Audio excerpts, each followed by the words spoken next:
after naming President William Ruto and his Deputy President Rigathi Gachagua and fit to be in power, opposition leader Raila Odinga has now succeeded in being part of the government. This is despite Gachagua describing Raila as a person who destroys the government by not accepting defeat. Meona wale wazee tulishinda. Ati hiyo mzee akisema ati he will not be coerced or intimidated to joining our government. Wewe mzee sikia. We have no business within our government. Hatuna haja na hatugojei wewe. We are not looking for you and we have no time. The last time uliingia serikali ya Uhuru Kenyatta aliharibu wako haribu. Mungetaka akaribie serikali yetu? Mungetaka akaribie? We are not interested because sisi tuko na kazi ya kufanya. Na kazi ya kufanya tumepata rais ambaye ako na maono ya kufanya kazi. Hawa wakae huko wafanye kazi ya oversight. Watukosoe. As if that was not enough, Gachagua further vowed to protect State House and all other avenues that would see Raila come to a handshake agreement with Ruto. Sasa walikuwa wanajaribu kuja hapo kwa rais. Juzi nimetoka nimeenda ngamo nimeenda Italy. Wanajaribu kupitia huko. Nikaitwa nikarudi haraka. Mimi kazi yangu ni kuchunga Rais William Ruto na mimi sina kazi nyingine. That is my work. Hiyo ikulu nimeweka mitego kila kona. Uwezi mtu ameharibu serikali ine umukubalie akuje ya tano. Si ataharibu. Well, we now wonder what really happened to the Mitego. Busia Senator Okoh Omtata has vowed to take court action to oppose President William Ruto's move to nominate high-ranking officials of the opposition ODM party in his broad-based government. Omtata termed the nominations contravene the constitution by offending the spirit of multipartism. President Ruto, while unveiling additional cabinet picks yesterday, designated ODM chairman John as Treasury Cabinet Secretary and Minority Leader Opiyo Wandayi for Energy. He designated former Governors Hassan Joho of Mombasa for Mining and Wycliffe Oparanya for Kakamega for Cooperatives Development. Omtata, however, protested the changes precipitated by Gen Z-led protests decrying the accommodation of political interests in place of reforms. All the demands, plus these demands that are being made by the Gen Z demonstrators, require administrative, not political solutions. There is no demand which the Gen Z are making which requires political solutions through dialogue. Hence, the president and those demanding to hold dialogue with the Gen Z demonstrators are backing up the wrong tree and must be stopped in their tracks. President William Ruto has sealed the fate of 12 cabinet secretaries from his first cabinet with the nomination of 10 new cabinet secretaries. The 12 had been hopeful of making a return to the cabinet, but are now assured that their time in the cabinet is up. They include outgoing Moses Kuria, former Cooperative CS Simon Chelugui, Ababuna Mwamba, Njuguna Ndungu, Susan Nakumicha, Penina Malonza, Zachary Njeru, and first-timer in cabinet, Aisha Jumwa. The game is over for Mithika Linturi, who may have survived the impeachment attempt in Parliament, but there wasn't much that he could have done to escape the axe when Ruto reconstituted his cabinet. And finally, the High Court in Meru has temporarily halted the impeachment process against Meru County Governor Kawira Mwangaza, which was set to take place at the Meru County Assembly today. Justice Kassan issued the verdict following a petition filed by Governor Mwangaza challenging the bid to remove her from office. In the ruling, Justice Kassan emphasized the constitutional right to a fair hearing to ensure that no rights are infringed during such significant political processes. The final ruling on the matter will be delivered on Monday next week. That's the News Wire. I'm Leah Ubaga.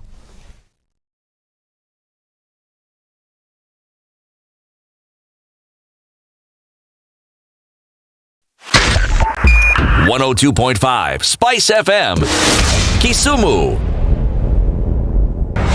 The following takes place from 6 a.m. to 10 a.m. every weekday on SpiceFM. The man who looks at a beautiful girl and doesn't talk to her will end up serving lunch at her wedding. Aye, City, do like that. My father has killed a mouse. Will he fail to kill a man? Ameua panya. Small mammal, big mammal. Mtu atamshinda. Cameron Orange. What are they saying? How? We comparison. I mean, you kill a mouse. What are they saying? What they're saying is, my father has killed a mouse. Will he fail to kill a man? Name, surprise. Someone's name. The name surprised you? No, the name is surprise. No, what am I saying? I'm from Nigeria, man. I met somebody called I Believe. So See? Your name is I Believe? Yes, my name is I Believe. But that's the short form. I said, excuse me? I said, yes, my name is I Believe. So what's the full name? I believe in the goodness of God. The Situation Room, Kenya's biggest conversation. When you're impeached, you're impeached. When you're sentenced, you're sentenced. Madam Chief Justice. Until the sentence is set aside. Ukibeba vitu kwa roho utakufa. If you carry things in your heart, you will die. The reason for which you went to school and then gathered experience, that reason must be paid for. Oh, right. Oh, okay. This level. Shape up or ship out. Levels don't change. No. It's about shipping up. You know my business partner here. Shipping out. Are we talking about the sheep in the bathtub? Or the sheep man. One of Talabu used to tell us a story of they were in school and they've been told to write composition about a sheep. His classmate raises a hand. Teacher, are you talking about a sheep or a sheep goat?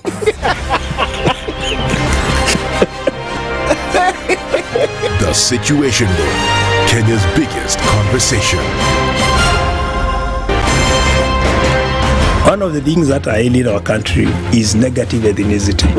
You find you as a state of, instead of thinking as a Kenyan, you think like a tribal person.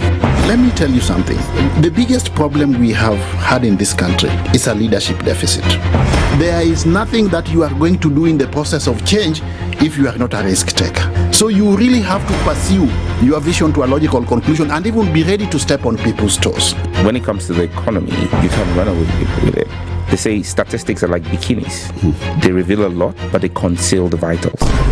And so government people would throw statistics at you and tell you they're revealing a lot of information to you, but it's really concealing the real vitals. We need to get out of that because when we want to grow our democracy, one basic thing that really requires to be understood by the political class, by all of us, is institutions are critical. This is the Situation Room, the only way to start your day. 3, 2. Everybody, welcome to Kenya's biggest conversation. Nyeri Latifa, Muga, Madam Du, nimesalamia wote sana. Tumepokea salamu, asante sana. Hapa Garissa today the weather is very good, only that baridi inatupeleka mbio sana. The baridi ni degree ngapi hapo? Hata sijui lakini madam tunakauka sana. If you want to follow the money trail, you've got to think like a thief to be able to catch that thief. A slap from a friend is better than a kiss from an enemy. You remember the kiss of Judas Iscariot? Iscariot. Yes. Is the one that imetuweka kwa hii mashida yote na mataabu kwa sababu of that kiss. Yet the slap of Jesus Christ when he slapped those guys and walikuwa wanauza mboga ndani ya kanisa took them to heaven. The Situation Room, Kenya's biggest conversation.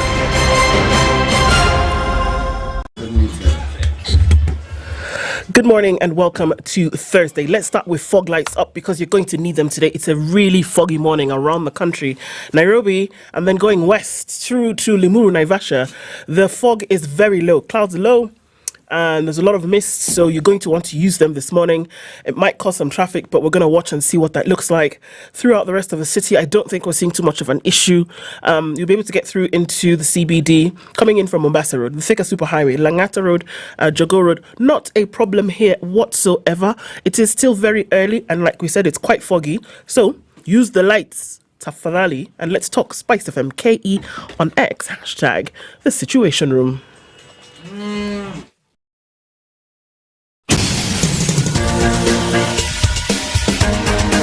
This is the Situation Room, the home of hard-hitting political commentary and penetrating insights about the state of the nation. This is a talk radio experience like no other. The Situation Room, a place for hard truths, debates, and elevated conversations. The Situation Room, witty, political, engaging, deep, controversial. In the room, we have C.T. Muga, researcher, academic, seasoned political observer, a fountain of wisdom in these politically uncertain times. Ndu Okoh, Nigerian by birth, Kenyan by choice, communications expert, Pan-Africanist, a truth seeker and believer in people power, and Eric Latiff, agent provocateur, the man in the chair, seasoned journalist, news hound, a man who believes in punching up, not down. This is the Situation Room, the only way to start your day. Ati we Mungu, we wajua sababu, kwani niyapitie haya. Huh? That's the way you're woken up this morning. What? Uh-huh. Eloi, Eloi. Hey, lama sabakthani. Hey. We, sasa ndu. Poa sana. Huku hii Kenya. We? Pata potea. Pata po what? Pata potea. Imagine we're here. Changanya. So, we are here. Koroga. Mix them, gather them. In fact, that's exactly what's happening. Mix them, gather them. City. Yes. How are you? Gob stopped.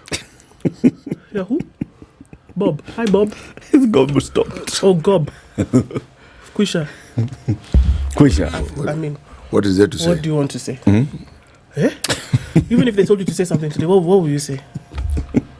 What will you say? Mambo ni matatu. Where? The words of Wavinyendeti are very clear in my mind. Ukiweka vitu kwa roho utakufa.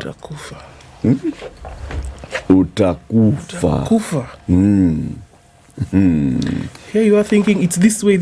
Kumbe it's that way. This way, that way. Bado, lakini no. Bado. Bado what? Mapambano. Okay. Get ready.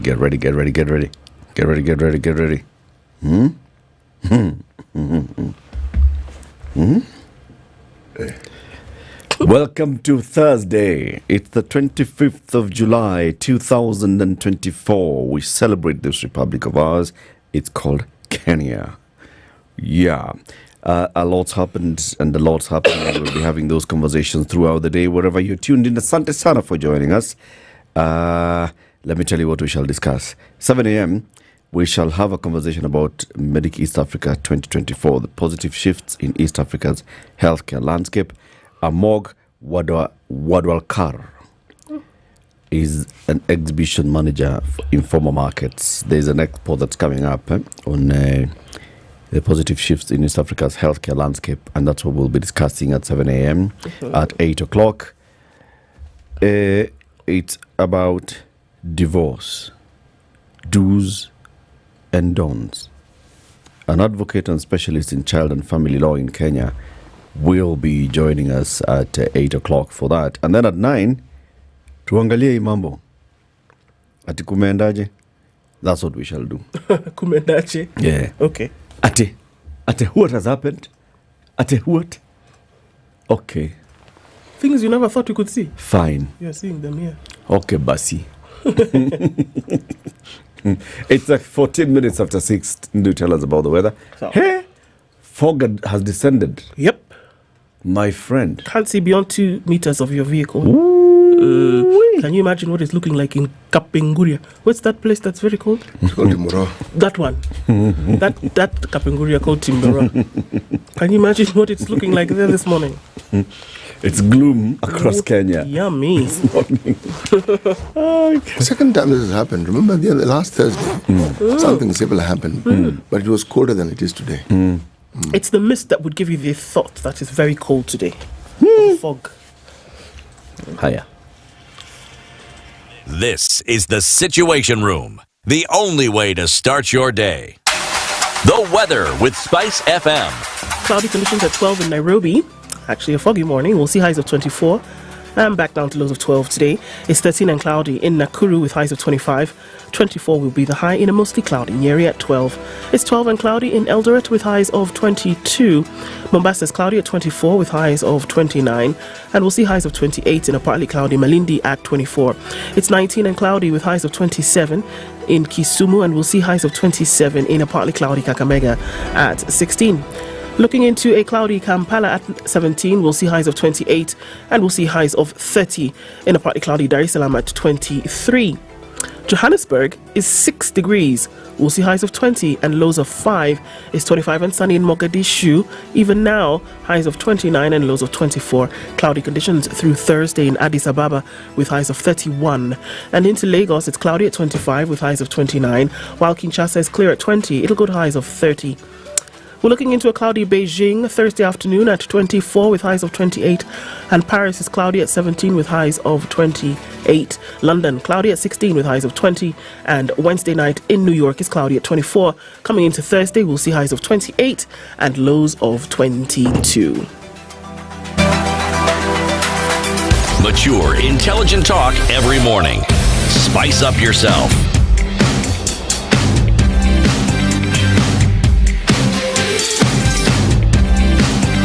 Mornings done right. 94.4 Spice FM, Nairobi. Okay, extend a shoulder to everybody who's online. Here's my shoulder. You can rest upon it. You know I got you. Now you be my friend indeed. Okay, should I continue? Okay. How are you, my friend? How do you do, my friend? I know sometimes you feel like say nobody got you. That's why I say I did for you, my friend. I did for you, my friend. This is the Mungano Choir. Don Savwa says good morning. CT Eric Ndili Bueno Kaya Inu. Did the Gen Z die in the streets for opposition to be fattened by the government? How about big questions this morning? Peter Kiarie says good morning from Mombasa to Kondani. Raphael Kige, good morning, Spice team. I'm literally worried with how things are turning out.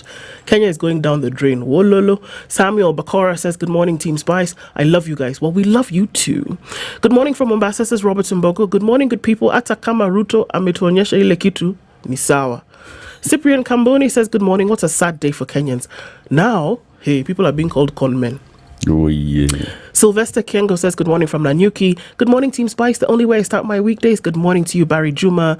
Morning, Wadao. Long time. Where have you been, Kenneth Bushnell? Welcome back. Good morning, Spice. Ndu umepona. Nyaboke, make uji for her. Yeah, please, pewa uji. Umesikia? Pike uji. Anthony Karanja says good morning from Dallas, Texas. Joseph Fundigi says good morning, tuned in from Kisii. And good morning from a very cold place. It's coldest before dawn. Where are you, Jimmy Munuthi? Tell us. Good morning, everybody. Does anyone smell that? What? The smell from the garbage we lost about 2 weeks ago is back. Wow. Mburu Kamau says good morning, good people. May the Lord heal our motherland. Raila has done it again. He never lost after all, says Maimu Salon. Tony Malila says good morning from Suswa. Jana ilikuwa recycling process. I have woken up angry. We do not have a country, says Mula. Eric Gawira Kasira says good morning. I'm not sure you folks received the news from DC. The IMF World Bank officially received an amended request from the Kenyan government in effect of restructuring of the loan. We don't know. Hello, Princess. Well, good morning, Leo. Eric and Ndu. And Ednah, as it was prophesied that on 24th July, Baba will be in government. Now, the truthful man, watambia watu nini? It's a question. Good morning, Spice Crew, live from Holili. Holili. Yep. Where is that? It's in Taveta. At the border of Kenya and Tanzania. All right, Holili. Hong Kong is where Robinson Kisero is this morning and is saying very many things.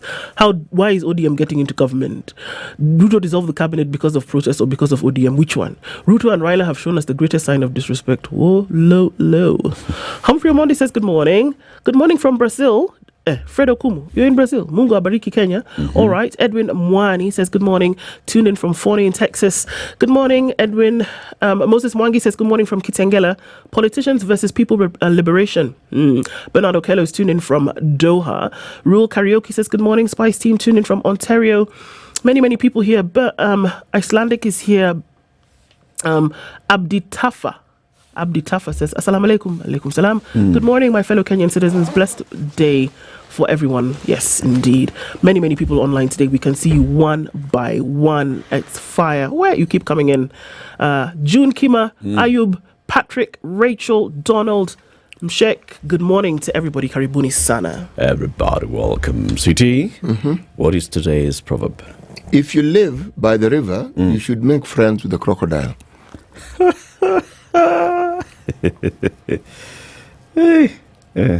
So it doesn't eat you, and then it also eats the people that you don't like. I hadn't gone that far, but you're on the right track. Yes, definitely. If you live by the river, make friends with the crocodile. The crocodile. Crocodile. Sawa too. And if you're a gazelle, don't attempt to cross the river.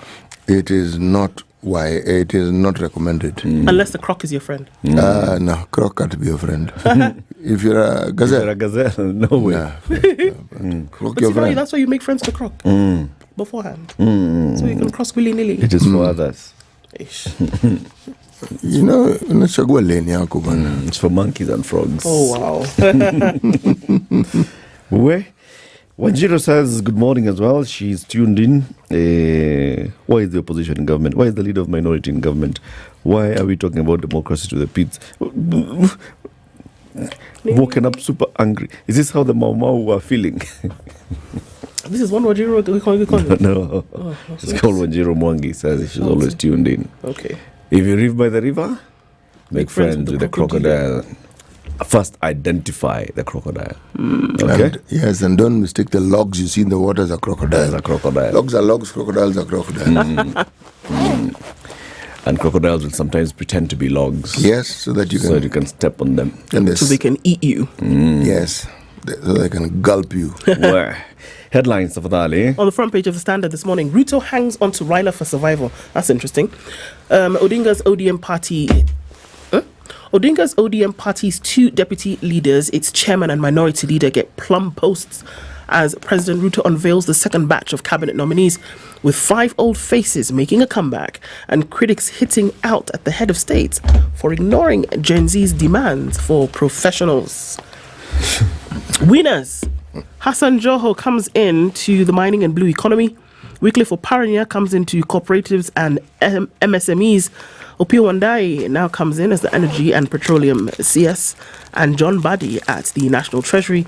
Kipchumba Murkomen as Youth Affairs and Sports. Aidan Dwale Environment. Soipan Tuya Defense. Davis Chirchi Roads and Transport. Salim Vuria Trade and Industry. Stella Langat Soy Gender, Arts and Culture.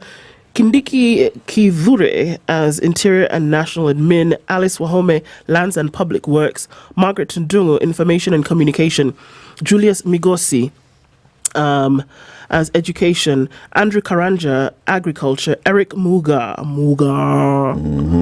Water and Sanitation, Alfred Mutua, Labour and Social Protection, Rebecca Miano, Tourism and Wildlife, Public Service, Justin Muturi, Health, Deborah Mulongo Baraza. There's still a couple more to go. We don't know who the AG is yet. And there's one more cabinet minister to be named. And of course, there's a super guy who's doing Ministry of Foreign Affairs and plus. So let's wait and see what it's going to be like. But there's wild conjecture about what's going on here. These guys are supposed to be vetted, aren't they? Yes, they will be vetted before Parliament. Right. And at the same time, on Monday, we saw the beginning of the conversations around IEBC commissioners, because member of these groups, these people, some of them are members of Parliament. Mbadi is a nominated member of Parliament, but Opiyo Wandayi is the Ugenya MP. So there will have to be a by-election.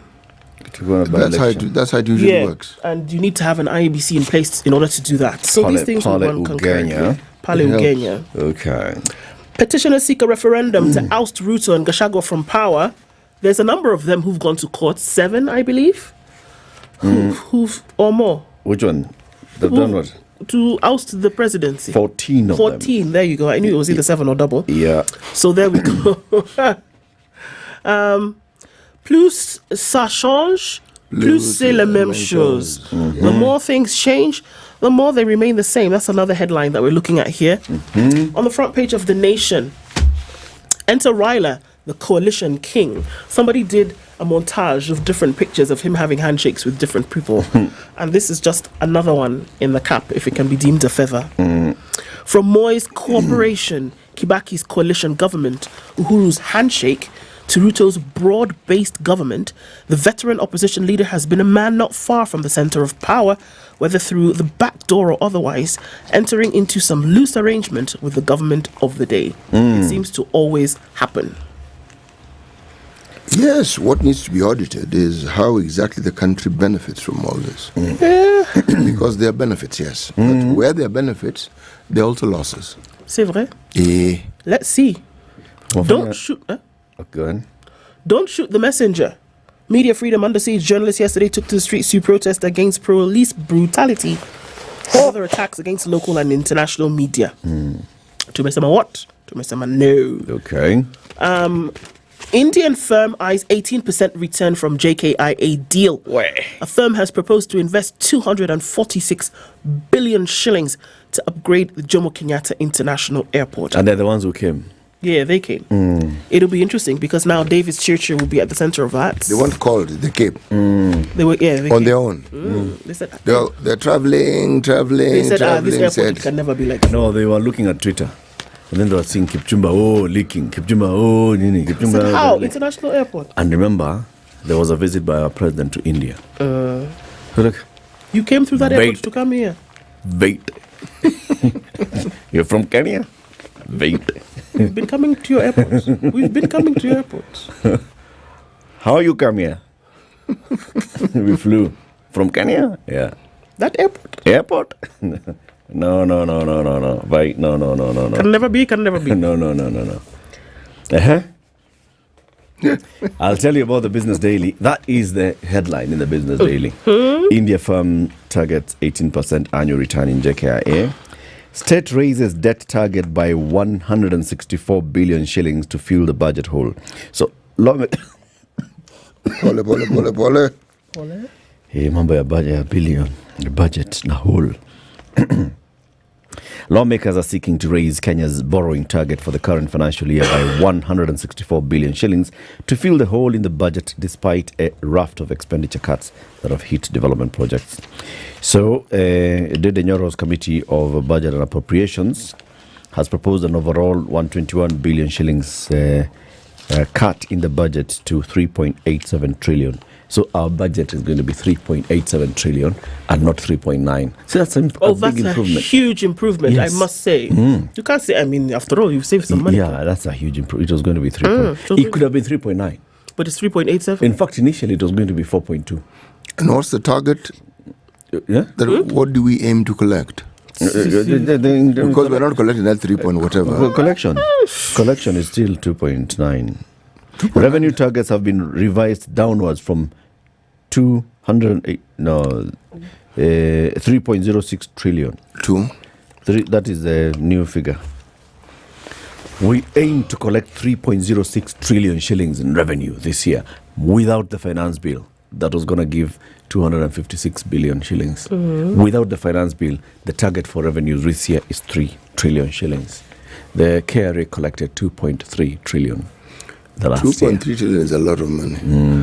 But we hope to raise an extra 700 billion to do shillings. What with exactly? How are you going to raise an extra 700 billion? Start from there. If you raise 2.3, let's say 2.4, and then the next target is 3.07 trillion. Hey, man! That's a monumental leap. Oh, yes. We are in a country of possibilities. Aren't you seeing? John Badi, the tax hike critic, is now set to be the man to raise the taxes. He raised the revenue. John Badi, the chairman of the ODM and a dominated lawmaker who has been critical of the government's aggressive push to tax Kenyans, is now going to going to the National Treasury. He will do exactly what the things you were saying. You see, we in our Kenya Kwanza manifesto. You can't ask us what we would have done because we are not there. He is now going to be talking about our Kenya Kwanza manifesto and how we had plans in our campaigns. City. Yes. What's on the Star? Top right hand corner, in till green. Okay. We are not criminals. Journalists protest against police use of excessive force. This is a story on page 9. Then Kenya Airways not facing. Again, you know this, yesterday, the day before, there was a story in the Star about Kenya Airways, impending doom, blah, blah, blah, blah, blah. Then today again, there's another blah, blah, blah. Kenya Airways not facing ban by European Union. This is supposed to be an apology. That's it? On Tuesday, we published a story to the effect that Kenya Airways is at risk of being banned from flying to the EU for non-compliance with safety provisions. We would like to state that this is not the correct position. Okay. What on earth? Wait, no, are you reading the same? I'm reading it. And we just confirmed that that's a Star because it's the Star. This story has actually appeared in the Star, and the apology is also appearing in the Star. We would like to apologize that this is not the position. It's not the correct position. Wow. Okay? Do you know? Okay. Not look what we were warned. Yes, this is one of those stories of bats hanging. Okay. The EU raised concerns about Kenya's aviation safety overall. They should have said overallly, then it should have been Kenyan. These discussions involved the Kenya Civil Aviation Authority and the industry as a whole. We have also learned that Kenya Airways has a comprehensive safety management system which is monitored and also audited by different regulators, including EASA. Kenya Airways being a third country operator into EU. We therefore wish to unreservedly apologize to Kenya Airways for the incorrect story and the concern it may have caused. Oh, really? Concern it may have caused? This, now they've opened it up. Now I want to know what the story is. Because this one, they wrote so definitively. Yes, no. And quoted this way and quoted and that all way. the equipment and up to date street trends, blah, blah, blah. Eric asked this question repeatedly. Where exactly are we with this story? They've said this, they've said that, they've said this, they've said that. Right. Yeah, and also even quoting our own regulator siding with the Europeans. And we're asking how would the Kenya Civil Aviation Authority, which is the one that licenses Kenya Airways to operate, now be throwing also, under the bus? Yes, how? All right. Dreams. Sorry. Okay. Other headlines. Dreams deferred. Teachers, police job seekers hit at MC's okay budget cuts. I don't understand this headline. Let me read it again. Maybe I'll understand it better. Teachers, police job seekers hit at MP's okay budget cuts.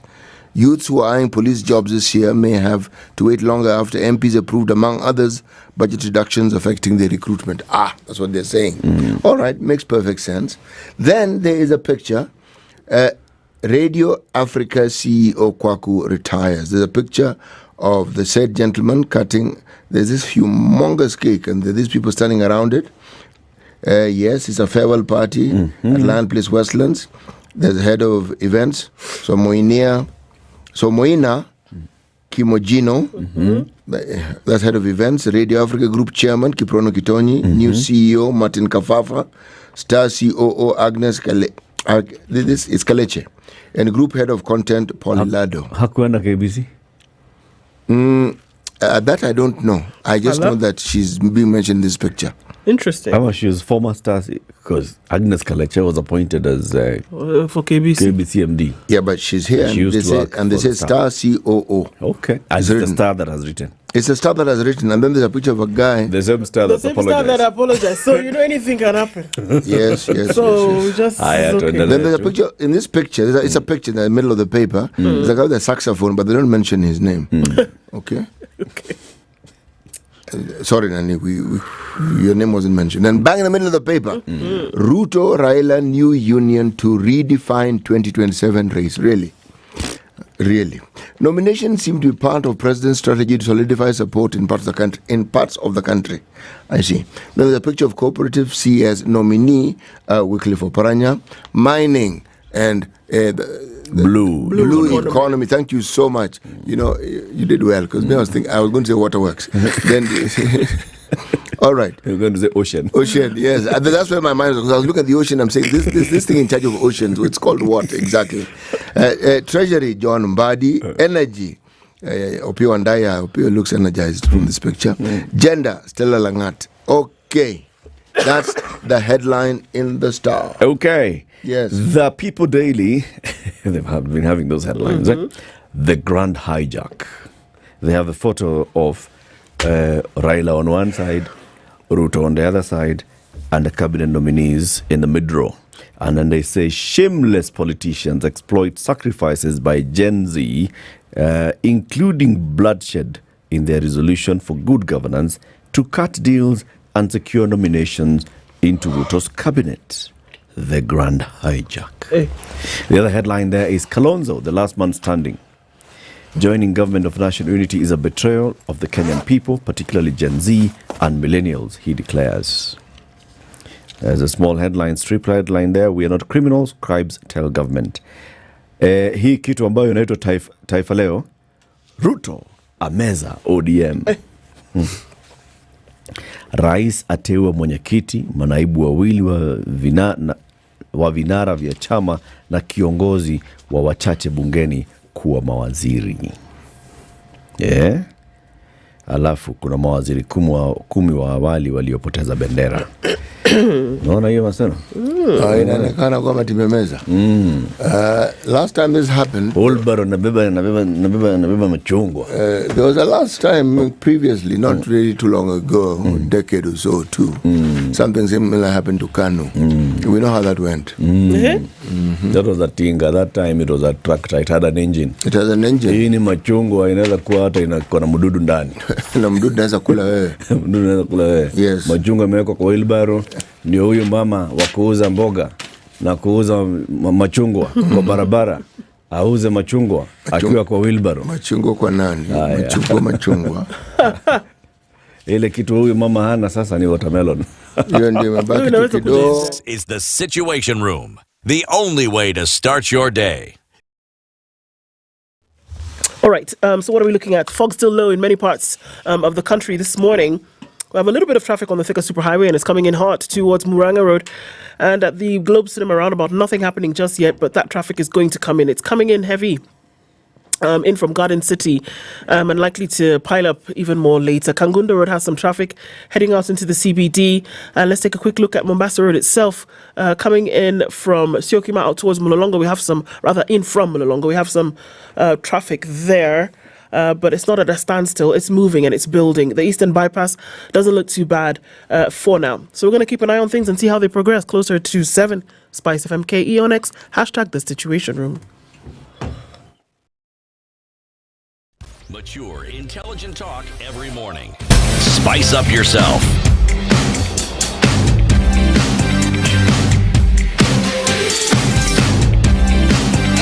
Mornings done right.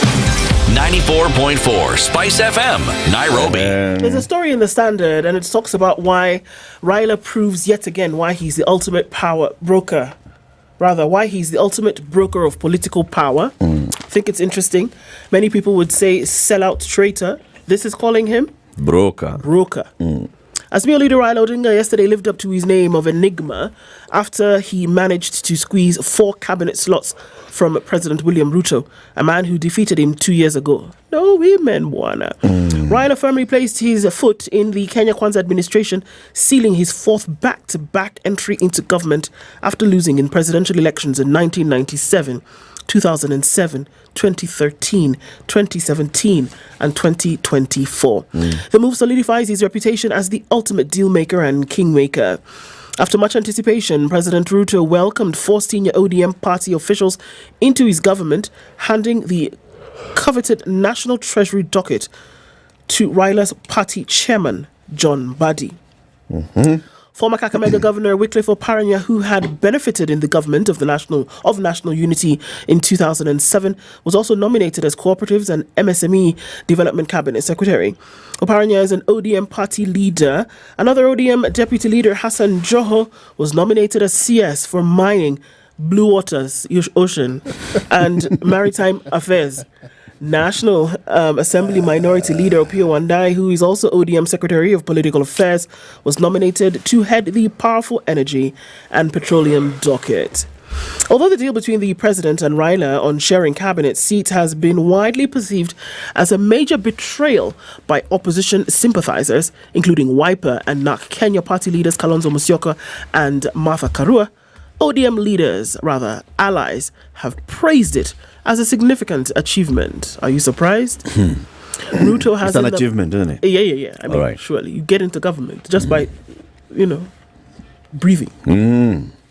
Ruto has in the past accused Raila of using blackmail tactics such as protests to arm twist past presidents into sharing government power with the opposition. So did he do this time? Well, what he's just saying is that he's declared that it actually works. Exactly. He has accused him, but hey, say like it's the truth.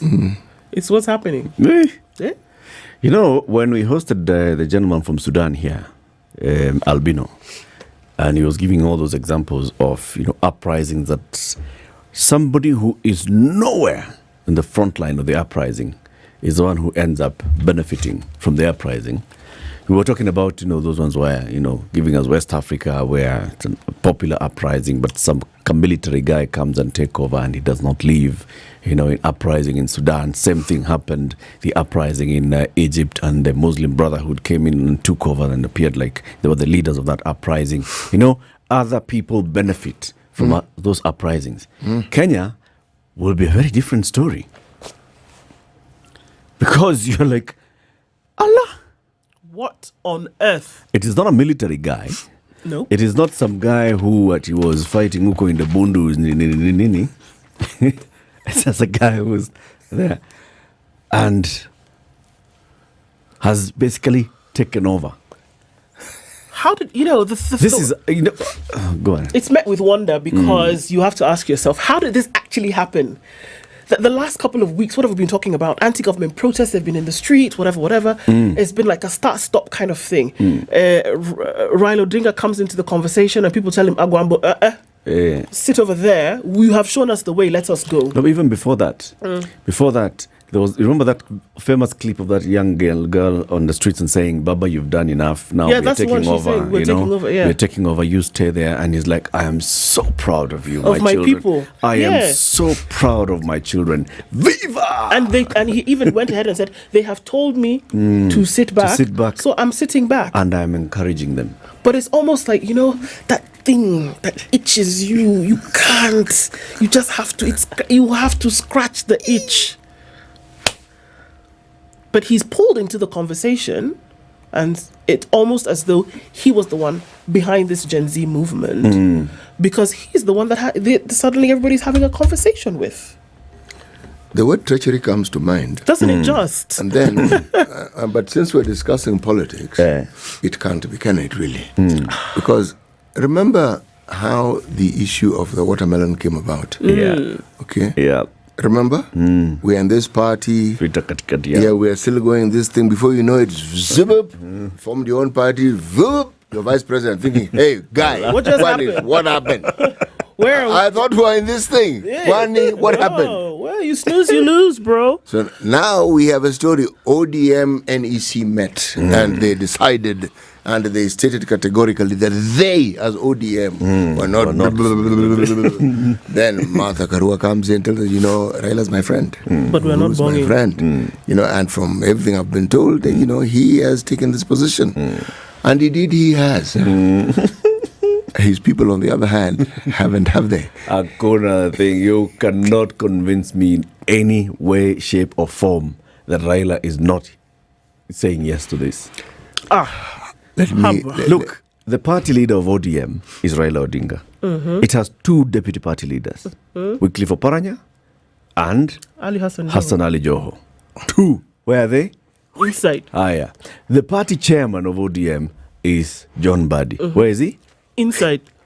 Raila endorsed for members of the National Assembly allied to Azimio to choose Opiyo Wandayi as the minority leader. Where is he? Inside. ODM leadership. Where? Inside. And then you want to say it's not strategic or masterminded playing. Come on. Now then, where do we place the likes of Kaluma and the likes of Orengo? See, now they're the voices in the wilderness. Orengo has been very clear. Kaluma is not in the wilderness. He's very clear about what he wanted to do. Kaluma on Tuesday spoke in Parliament and said, no. Can Ruto now take the list that was given to him by Baba and nominate those people? They come here, we pass them, Haraka, we move. Kaluma was very clear on Tuesday when he spoke in Parliament.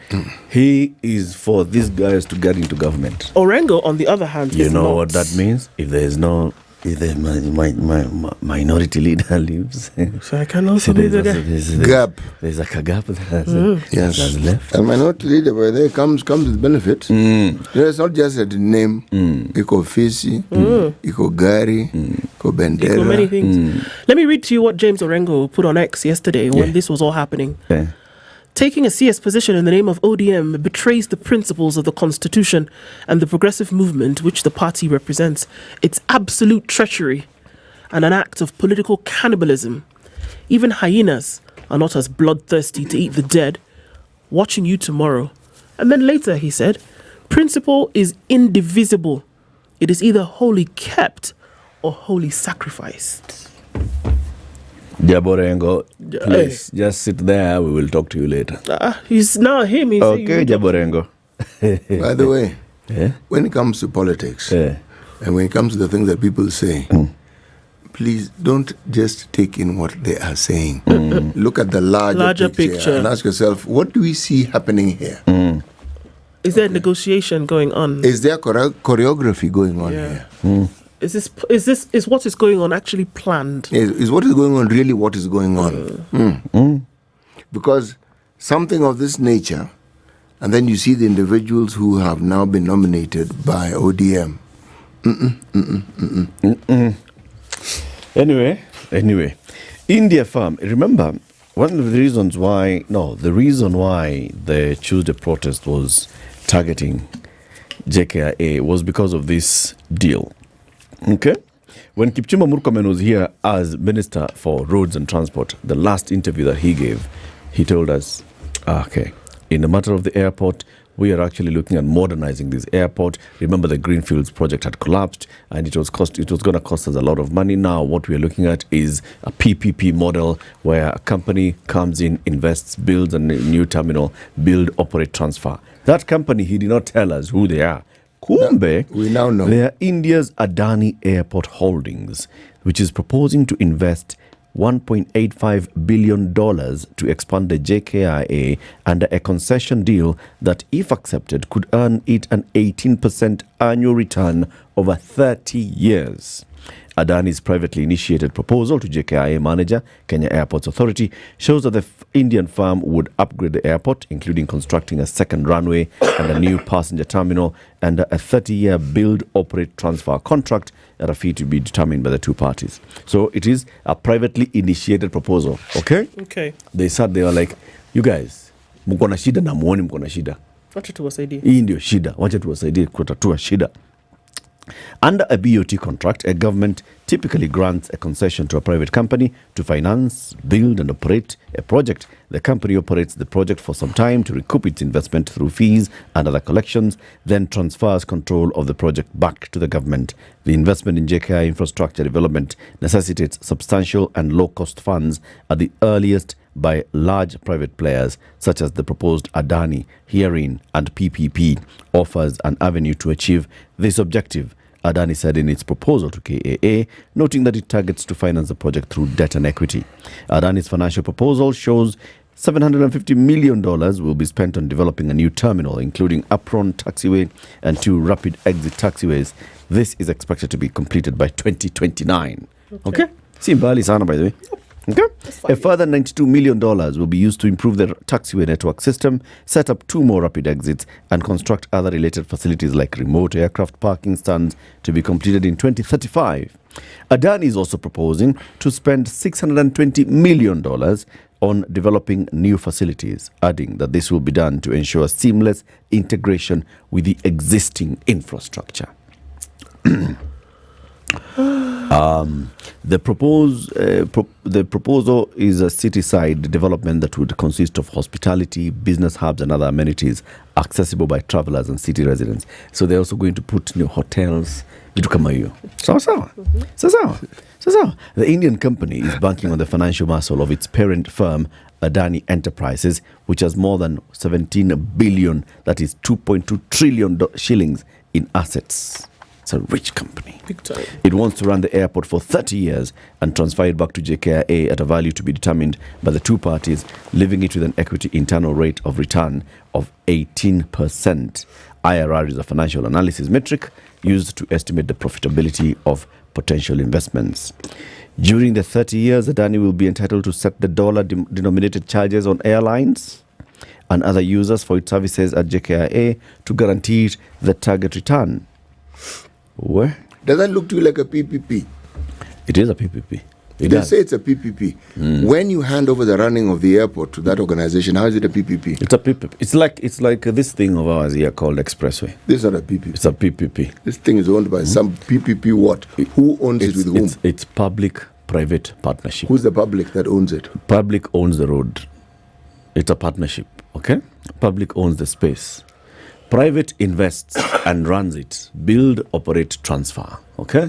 After 20 years, the company that has done this expressway thingy of ours will hand it over back to the public. It's a public entity. They're just operating it for 30 years. That's the whole principle of the PPP. Public-private partnership. I guess the impression I don't understand what a PPP is. Don't confuse it with privatization. I don't understand it clearly. I've mixed the two up. Privatization is when you take a state entity, like Kenya Pipeline, and you sell it to a private company. Another private company takes it over and runs it. You know, when I read that this organization will be setting dollar-denominated activities at the airport, they'll be running it as they see fit, or is it according to the agreement that we have? This is one of those occasions where, like other similar arrangements, we are told, like the SGR, there was a contract. It would be nice to see the contract for this thing so that we understand exactly what the details are. I hear what you're saying, CT, because it would appear as though the public part of this PPP essentially is just allowances being given to the private part to do as they wish, to manufacture, to operate, and to collect over a certain period of time. You know, it almost seems as though the part in this partnership is to give you access. Yes. The rest of the operations and all of that goes to the private part. Yes, and then you're being told that they'll be earning an 18%. Everything that they've told me they're going to do will amount to more than 18%, just from the way I have figured. I'm really not good at math, but the little math that I know... 18% IRR may be just the conservative IRR. Yes, it's... IRR may be 25 to 30%. Yes, so I am saying, perhaps so that my angst can be reduced and my understanding can be increased. If one saw a copy of the contract, if it's on a website, just tell us where it's www.website.airport and we will look at it. www.website.airport, right? Yes. So like if they gave you the document for you to see now, so read. It increase and it would help tremendously if it was in English. Okay. Really, it would help so that I can actually read it and then I can say, okay, I've understood this part. And then I can ask relevant questions based on what I have read. But so far, this deal, I am not certain how we're going to benefit from it, because PPP, apart from in 30 years' time, when will I be alive then? Yeah, I will be. No, I may not be. Stop it. In 30 years' time, when they hand it over, what will they be handing over? I mean, the airport. The airport was there to begin with. No. You see, what they're going to do is they're going to put up a new... That greenfield thing is going to be done now. They're going to turn it into airport city. New runway, new exitways. Hotels, boutique hotels, malls, things like that. Malls at the airport? Yeah. Yeah. The mall like thing the Dubai airport. It's like a city. I've not been to Dubai. Oh, okay. It's great. But I've been to Oliver Tambo and they have these things. Like that, exactly. Yes. Jacob. We're sorry, please. Anyway, that contract, if we could have it, so we could have a look at it. If it hasn't been signed, we'd like a little public participation in it because it's a PPP. It would be a good thing. Kenyans will dig it up. Kenyans will expose it. Hii mahali tuko. Yeah. First of all, with what has happened, angst has gone on the Yep. This one, vigilance. We live in a beautiful country. I'm telling you. You know, yes, I still keep going back to that thing. Yesterday, after the announcement, it did not take an hour. It didn't take an hour. Receipts were all over the place. Who said what, when, who did, where? Are you not the one who said this? And then accompanying former speeches, current speeches. all over the place. Is I over my dead body will not. And then now your body which is alive and not dead is doing something else. So if this is happening, then you must be dead. Yes. So we're looking at a resurrected you. Kabisa. In Kenya. Only in Kenya. In Kenya, my friend. In Kenya. But also, man, there are many who are deflated. Very, very, very. There are many. Like, what are we fighting for? Yeah, like there are many who are like, oh my God. In fact, there's a story in The Nation about that, right? I saw it. What was it? Page 8. Shall I read it quickly? Please. What young people wanted from Ruto and why they are crestfallen. President William Ruto used the slogan "Hatupangwingwi" in a bid to appeal to the youth during his 2022 campaigns, and that is the exact attitude that young Kenyans feel that he has adopted with his latest cabinet picks. Ventilating on TikTok, a social media platform where most of the Gen Z have found a home, some have felt that the president went full Sipangwingwi mode as their appeals to reconstitute cabinet with fresh faces fell on deaf ears. Kipchumba, who had featured in angry conversations about government officials' often flamboyant display of wealth, was nominated to the youth docket. Violence is what they call such a slap in the face on social media. Its variations include violence, violency, or other related versions. One observer thought that this was the best form of violency from State House. To make matters worse, Murkomen is CS for the Ministry of Youth. Another one posted Hatupangwingwi, adding a flexed muscle and a smiley face in sunglasses emoji. Murkomen, appearing to acknowledge the bad reputation he has had with the Kenya youth, framed his acceptance of the nomination in an apologetic tone. I'd like to unreservedly apologize to every Kenyan who I may have offended through my words, my deeds, and my conduct, including my lifestyle in the last 2 years of my public service, he wrote on X. Where he, on July 5th, had addressed the issue of sending home his entire cabinet. The president, I know you have said that I should not make changes, but you don't have the job I have. There are many things that I have to do to be able to get things done. That's what Ruto had told Kenyans on X when he appeared there. I know you guys want me to make changes, but you know, I'm Jewy. If you sit here, that's when you'll understand. You can't just have to remove everybody. But they're feeling okay, surely. Let them then get over the upsettedness. Then re-energize and then refocus. That's the point. Yes. It's not over. No. It's just the beginning, actually.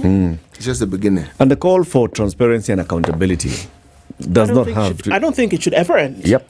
It can't end. The point now here is, can everybody just go and take up the form that you need to fill to give your memoranda on the cabinet nominees? Yes. If you think that a cabinet secretary did not perform in their docket and you can clearly show that, then you post it there and so this person had this job, they didn't perform. Why do you think they'd be able to perform in the other? They should be given this job, and why should they function in this particular job? If you still have Shakahola, if you still have bandits who are killing people over the weekend, if we still have quarries where bodies are being dumped. If we still have children and youth with drug problems in Mombasa. Yep. If we still have Mogoka issues. I mean, these issues abound. Exactly. And if somebody oversaw or was in a position of authority when these things were happening, that will be the yardstick that we will look and say, okay, if you couldn't handle this, or if you indeed you handle it well, then indeed you are the right person for this job. If it's been 2 years and those things have not been resolved, so we want to give you another 2 years. So to do what exactly? Keep not resolving them. Yeah. And this is now at a national level. Kuna vile. Iko vile. Iko mambo ingine hapo inaitangwa vile vile.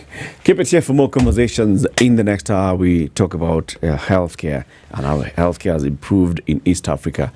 And we'll still come back into this conversation of what happened yesterday at 9 a.m. It's 7 a.m. Good morning.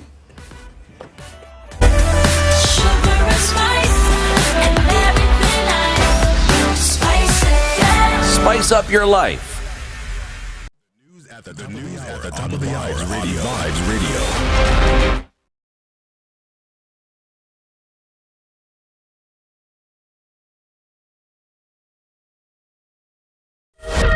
Good morning, this is the News Wire. I'm Lau Ubaga.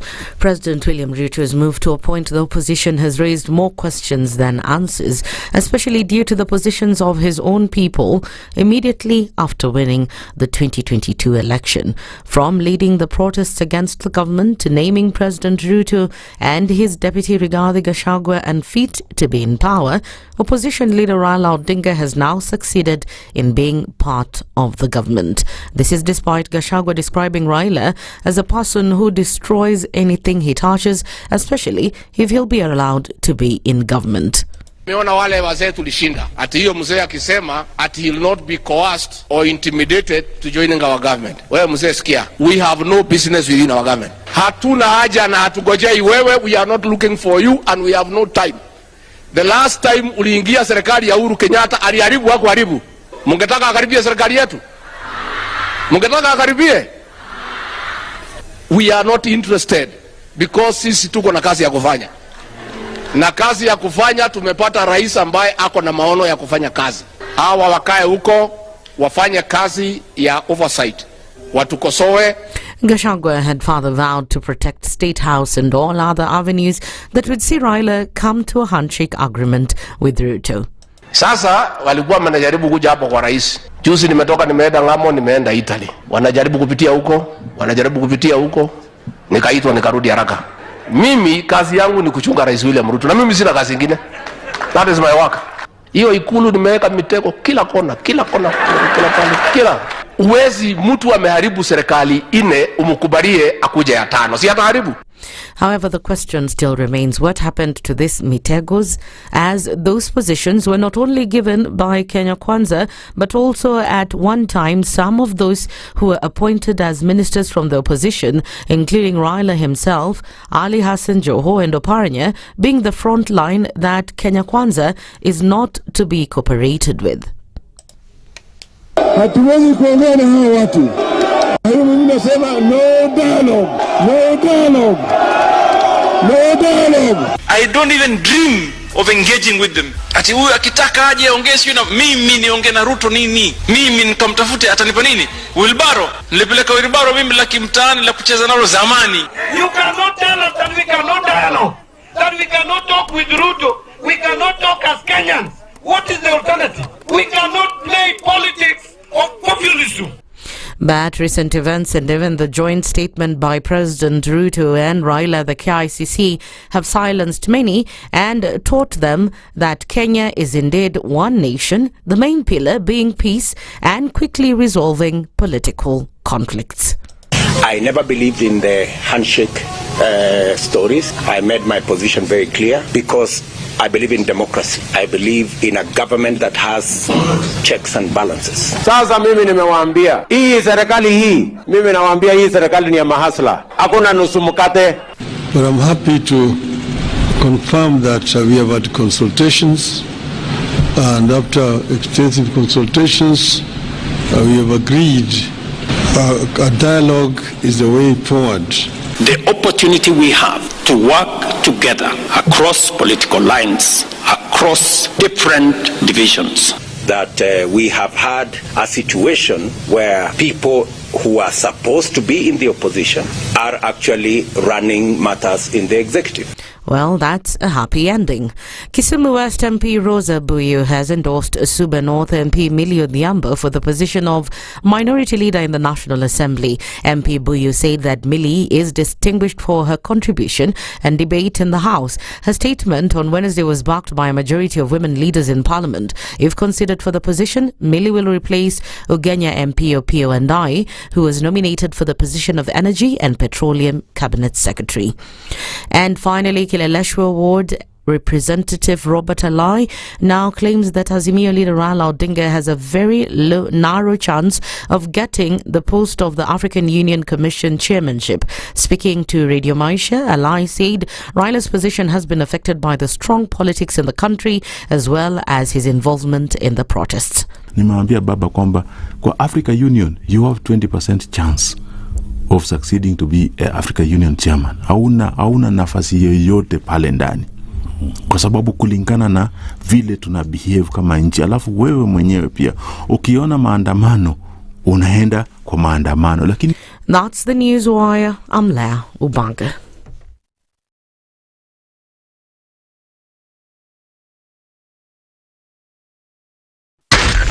SpiceFM, Nakuru. All right, 7 o'clock. And what are we looking at? On the roads this morning, on the Thika Superhighway, there's a little bit of traffic. It's trickling in through towards Muranga Road. As you get onto Muranga Road, you'll see some traffic then as you approach Globe Cinema at the roundabout. And it's busy on Kiambu Road, just a little bit of that as you go towards Muthaiga Square. Coming out of Westlands, as you get just past Mudhangari out towards Waiaki, there is traffic. And it's very busy on James Gishuru. But this is inbound. Connecting with Mzima Springs, coming out of Kileleshwa, that whole area very busy. Traffic coming off from Gong Road is also starting to build up as you then touch on Kingara Road and then out towards James Gishuru. That whole business doing the business. Raila Odinga Way is busy taking some traffic from Langata Road, getting out towards the City Mortuary roundabout. Let's take a quick look at Jogo Road where nothing much is happening. But of course, we're seeing some traffic at Wakulima as folks are offloading for the day. Manyanja Road going towards Jogo Road and crossing over Outer Ring is busy. So is Kangunda Road. And the Thika Superhighway, of course, some traffic coming in heavy from Garden City heading out towards Survey. We're going to keep an eye on things as we get into traffic hour this morning. We'll talk on SpiceFM KE on X, hashtag The Situation Room.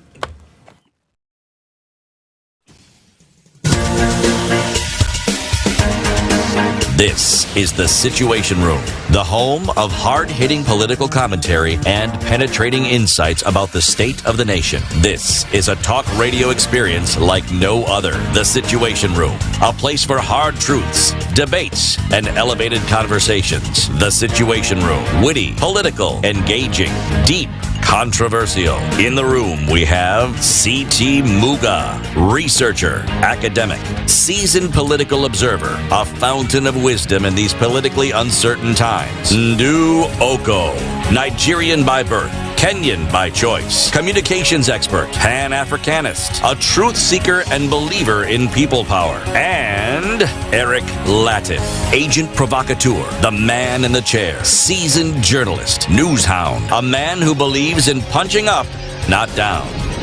This is The Situation Room, the only way to start your day. Waliletea fujo Moi mpaka wakapata cooperation. Wakakuja wakasumbua Kibaki mpaka wakachukua nusu mkate. Wamekuja wakazungusha Uhuru hapo mpaka wakaenda na handshake, program yetu ikapotea, BBI ikaendelea, tukazama, tukaingia kwa madeni. Sasa mimi nimewaambia, hii serikali hii, mimi nawaambia hii serikali ni ya mahasla. Hakuna nusu mkate, hakuna handshake, hakuna hiyo borojo. Jana nimeona wale wazee tulishinda. Ati hiyo mzee akisema ati he will not be coerced or intimidated to joining our government. Wewe mzee sikia. We have no business within our government. Hatuna haja na hatugojei wewe. We are not looking for you and we have no time. Stop saying that people can force you to come to this government. Forget about being forced or coerced. We are not interested because sisi tuko na kazi ya kufanya. Kama kuna mtu ako na namba ya William Ruto, arekodi hii video mtumie. Maisha yangu tangu nizaliwe sijawahi kuona mtu muongo, mfisadi, baradhuli, dhabdhabina kama William Samuel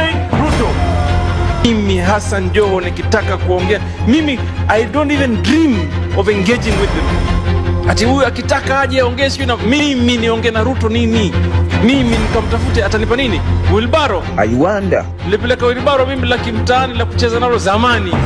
We have a choice to reject over 60% of these names or give President Ruto his skunk. Apart from a few individuals who are not even more than 8, the rest are incompetent, unqualified, have integrity issues, are people who cannot deliver this country from where it is to the next level that we want the country to move in. A few moments later.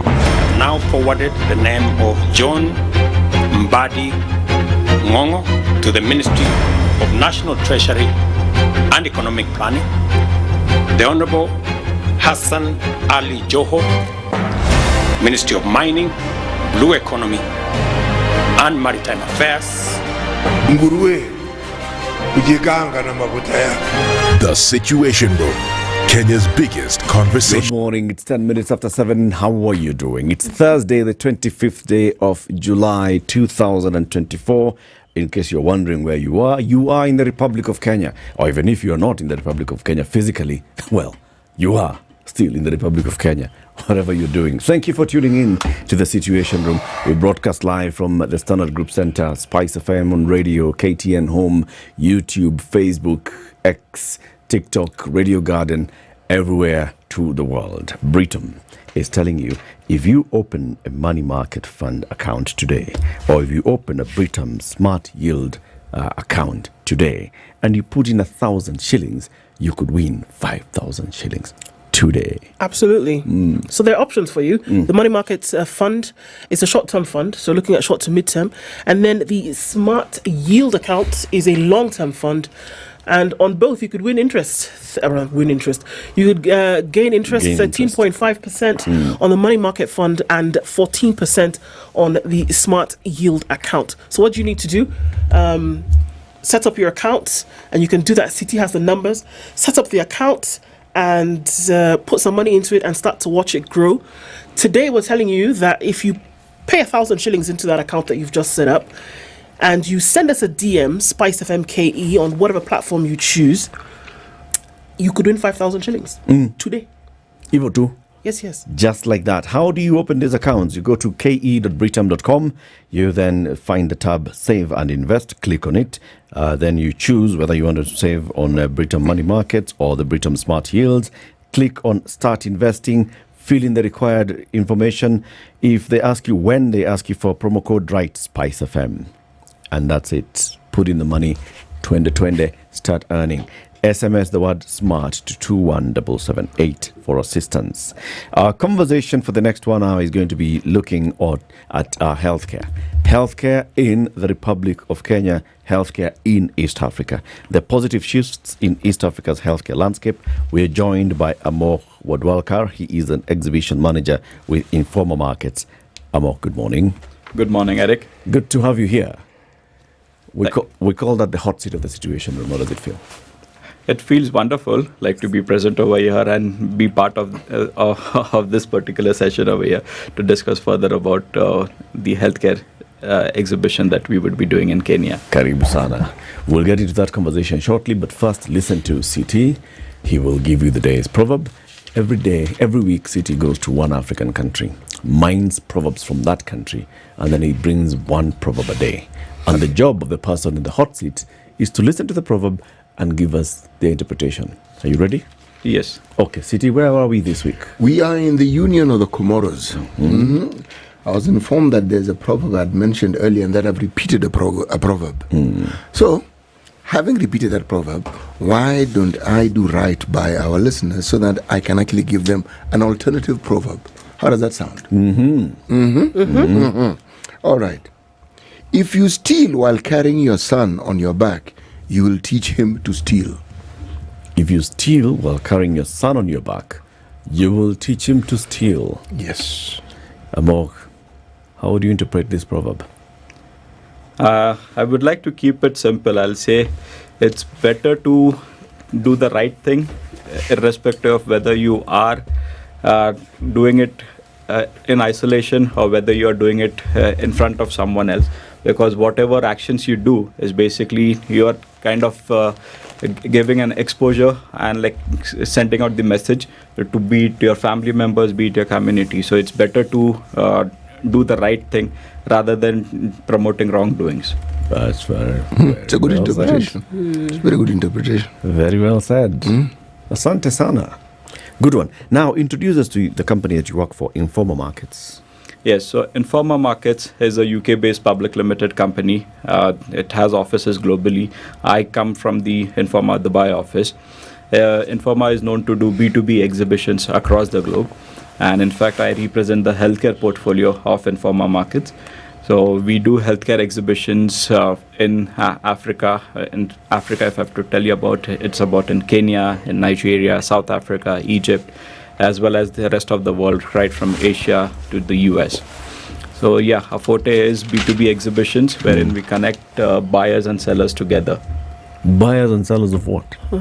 So if I have to tell you buyers and sellers with the context to the healthcare sector, let's say if you're going to a hospital to get some kind of a treatment. So the medical devices that you will be seeing across in a hospital, be it as big as like a CT scanner or as small as like a disposable, like a syringe or something, whatever you see, the manufacturers of those particular products, my team and I, we basically interact with those manufacturers, tell them that, okay, this is what the situation is for a particular region, or like in particular Kenya, we need manufacturers to have these particular products which can be sold or bought by the hospital owners, the hospital, the government sector, and so for these state-run hospitals.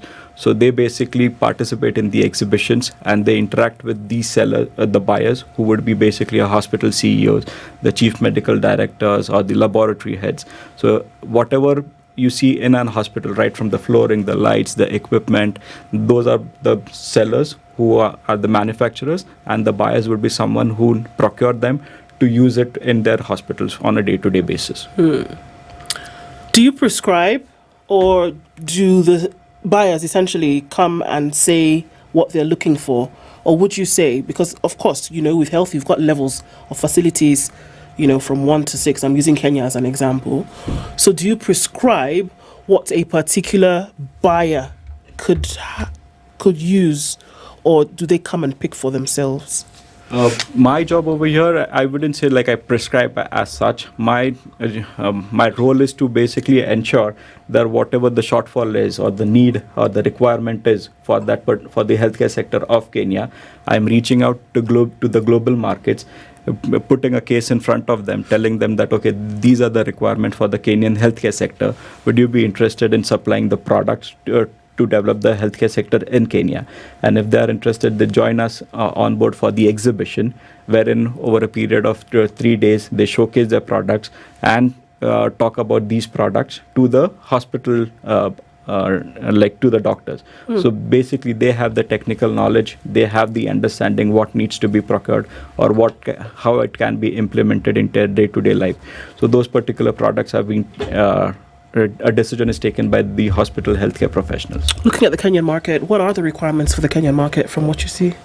So particularly if I have to tell you about, it's currently, I'll talk about the broader aspect. It's about your fostering investment and sustainability. So financing still remains a major hurdle in achieving universal health coverage in East Africa. So Medic East Africa will provide a platform for dialogue between policymakers, the investors. You talk about the healthcare providers on strategies to increase funding for healthcare infrastructure, as well as the equipment and the personnel. Because if I have to tell you the focus, it still remains on attracting sustainable investments that can support long-term improvements in the region's healthcare systems. So this is just one of it. If I have to add on to it, there would be additional aspects like leveraging the digital technologies, or you can talk about the bridging the gap in healthcare workforces as a whole. So these are multiple challenges, but these are just that I would like to mention. If you look at the region, the bigger players combined in the region, the bigger player in the healthcare space is the government. Yes. All right. Now, the government takes a long time to make a decision on equipment, the direction to take, because they have to think, if we are going this direction with this equipment, you have to think about all our health facilities. If you're going this direction about lab equipment, it's thinking across all our facilities. That becomes a very difficult, difficult, but a tedious process of basically just convincing them. How do you go about that? Of showing them that this is a good piece of equipment to put in your facilities, and then they make a decision before the equipment becomes obsolete. Okay, so I would like to step back a bit over here and would like to mention the process. It's not about like just going and deciding what needs to be implemented. It's understanding the overall picture. So like, for instance, like innovation is still like one central theme of the Medic East Africa exhibition that we would be running in the month of September over here. So right now, Medic East Africa, it still goes beyond just pressing these advancements. It fosters an environment where attendees can connect with the innovators and representatives who can help implement these solutions within the healthcare system. So in addition to that, what I would say is like how we are doing that, the format is basically, it's not just an exhibition. We have open discussions, we have conferences taking place, which would be addressing, let's say, only the laboratory needs of the healthcare community, or if not the laboratory, then only the healthcare needs of the community. So for instance, I will be running 3 different conferences for the healthcare sector. That would be talking about the Healthcare Leadership Conference, the Primary Healthcare Conference, and the Healthcare Financing Conference. Similarly, if I have to talk about the laboratory part of it, then there would be 3 dedicated laboratory conferences on clinical microbiology, as well as laboratory management and molecular diagnostics and genomics.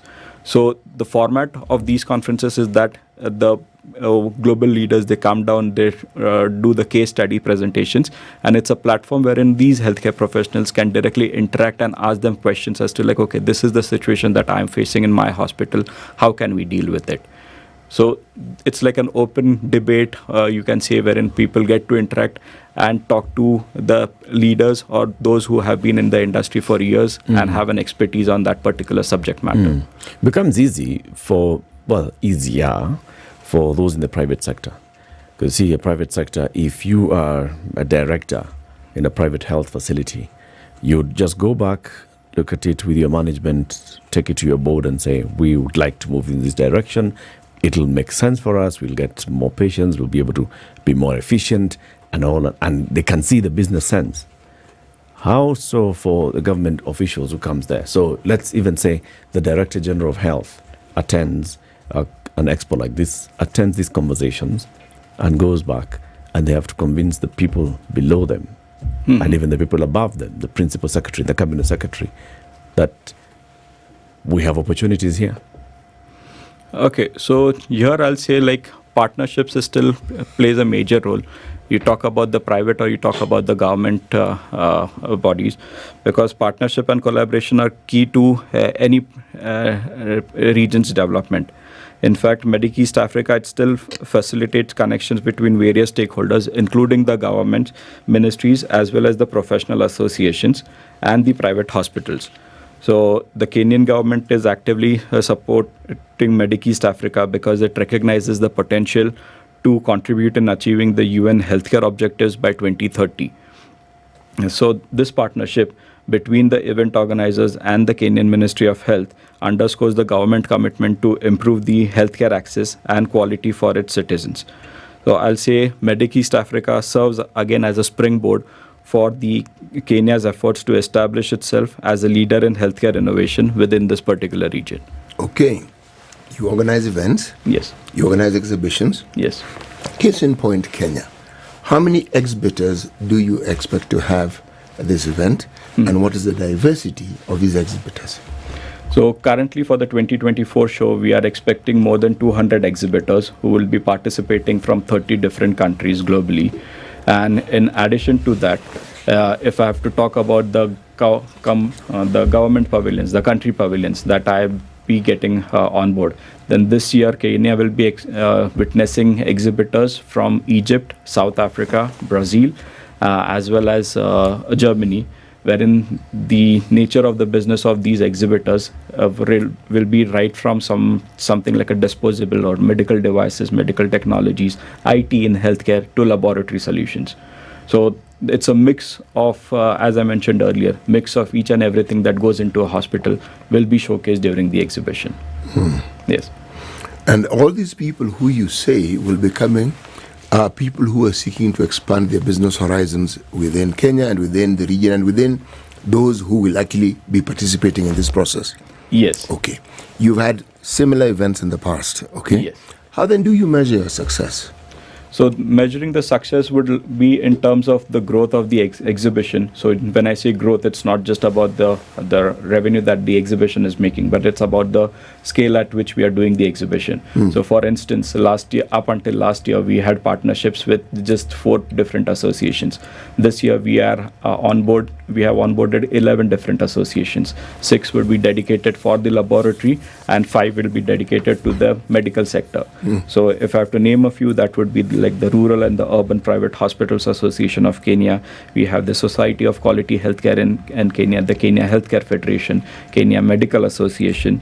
And from the laboratory side, we are partnering with associations inside Kenya as well as outside of Kenya. So for instance, I would like to mention someone like the Association of Kenya Medical Laboratory Scientific Officers, as well as the Medical Laboratory Scientists Association of Tanzania, then Rwanda Organization of Biomedical Laboratory Professionals. We have the Federation of African Associations of Medical Laboratory Scientists, the Uganda Medical Laboratory Technical Association.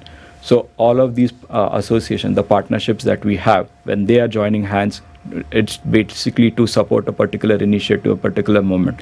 And in this case, it's to develop the healthcare sector, not just in Kenya, but entire East Africa. So that's how we measure the success in terms of the number of exhibitors. Like last year, I had 140 unique medical device manufacturing companies who had participated in the exhibition for the first time. And even after participating for the first time, they made partnerships with a few of the government organizations, the the Ministry of Health of Kenya itself, as well as private associations, to ensure that there is a continuous supply of medical devices to cater to the healthcare sector of Kenya. Since this is a business, how do you make your money? I can see how the manufacturers will make their money through partnerships. Yes. How do you make your money? So Informa, as a company, we make money by just offering the space. It's like those particular 3 days, we are coming up with this particular platform. So even we are charging space for the exhibitors to come on board, take, let's say, a 9 square meter, which would be a smaller stand, or this can be as big as someone like a Siemens who takes like a 90 square meter booth, or like a country pavilion, which takes around 140 to 150 square meters as a stand space. So we just sell the stand space to these particular manufacturers or the exhibitors who rent it out and showcase their products. And that's it. Informa doesn't do any other profits as such. I mean, obviously, this is commercial. So I hear you in terms of the profits and how things need to work. But then I also hear you say that there's a desire to make sure that all the healthcare equipment and facility that will be needed in a particular region is actually gotten for the promotion of healthcare. So are you saying that it goes beyond just commercial viability or commercial profit, but to make sure that the healthcare system in a certain region is robust enough to then offer the medical needs, or rather to offer the medical facilities that people need? Exactly. That's the overall cause, I'll say. It's about not just promoting these technologies, but about how these technologies can be implemented in a day-to-day basis by the healthcare professionals in the hospitals. In addition to that, even the students, the medical students, they get an opportunity to witness these technologies. What is the future? Let's say IT, which is like one key role in healthcare, like the budding sector within healthcare as a whole. They can understand why it needs to be integrated into the system, or how it can be done, and if it is done, what would be the future, how it can benefit an individual. Like if I'm going to a hospital, how it will cut time to get that particular treatment done, or whether there's a need to even go to that hospital. Can it be done online through my mobile phone? So that's where the telemedicine picture comes into place. Let's take a break and then we continue this conversation shortly.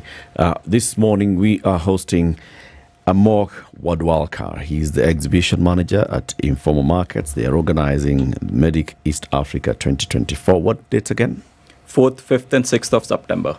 4th to 6th of September in Nairobi. Nairobi. And looking at the healthcare space in East Africa, positive shifts in East Africa's healthcare landscape. All the practitioners in this space are expected to be participating here. Exhibitors will be many people who deal in the healthcare space. And that's what we're discussing. What does this mean to actually getting faster, more reliable access to healthcare, better diagnostics equipment, better labs, better health facilities, better theaters and all? It's an important conversation. Keep it here. This is the Situation Room, the only way to start your day. A touch of gold and class is what you need to up your fashion game. Think Twice brand, your fashion partner over 10 years that operates 36 branches across the country, brings you Think Twice Gold in Thindigwa, Kiambu Road on the 27th of this month. Think Twice Gold offers a unique and golden collection of high-end brands, quality and fashion. We will be launching new stylish collection every month, a daily drop in prices to deliver unmatched value to our customers. And also, we will be adding more stock and variety every day. Think Twice Gold. Go bold, go gold. A true friend understands your dreams and aspirations and is there to offer you support in achieving your goals. With a friend like Britam, we offer you the support you need when it comes to saving for that dream home, purchasing property, expanding your business, or saving towards a comfortable retirement. Invest your money in Britam Smart Yield today and start earning returns above 13% per annum. You can start with as little as 1,000 shillings. SMS SMART to 21778. Visit ke.britam.com or visit any Britam branch countrywide to speak to a financial advisor. Britam is your friend for life. Britam Smart Yield funds are invested in the Britam Bond Plus Fund. Britam Asset Managers is regulated by the Capital Markets Authority. Terms and conditions apply. The weather with SpiceFM. All right, we started to a foggy morning in Nairobi. It's 12 degrees and cloudy. We'll see highs of 24 and highs of 24 in a mostly cloudy Nakuru. At 14, it's 13 and partly sunny in Nyeri with highs of 24. And at 13, sunny in Eldoret with highs of 22. It's cloudy in Mombasa at 24 with highs of 29, and we'll see highs of 28. In a partly sunny Malindi at 25. 19 and sunny in Kisumu with highs of 27, while in Kakamega at 17, partly sunny going to highs of 26. It's 18 and sunny in Kampala with highs of 27, while in Dar es Salaam at 21, it's partly sunny with highs of 31. It's 6 degrees and clear in Johannesburg, highs of 20. While in Mogadishu, sun is up at 27 with highs of 29, and we'll see highs of 21 in a cloudy Addis Ababa at 12. Lagos is cloudy at 24 with highs of 29 and going to highs of 30. We'll see lows of 19 in a clear Kinshasa, currently at 19.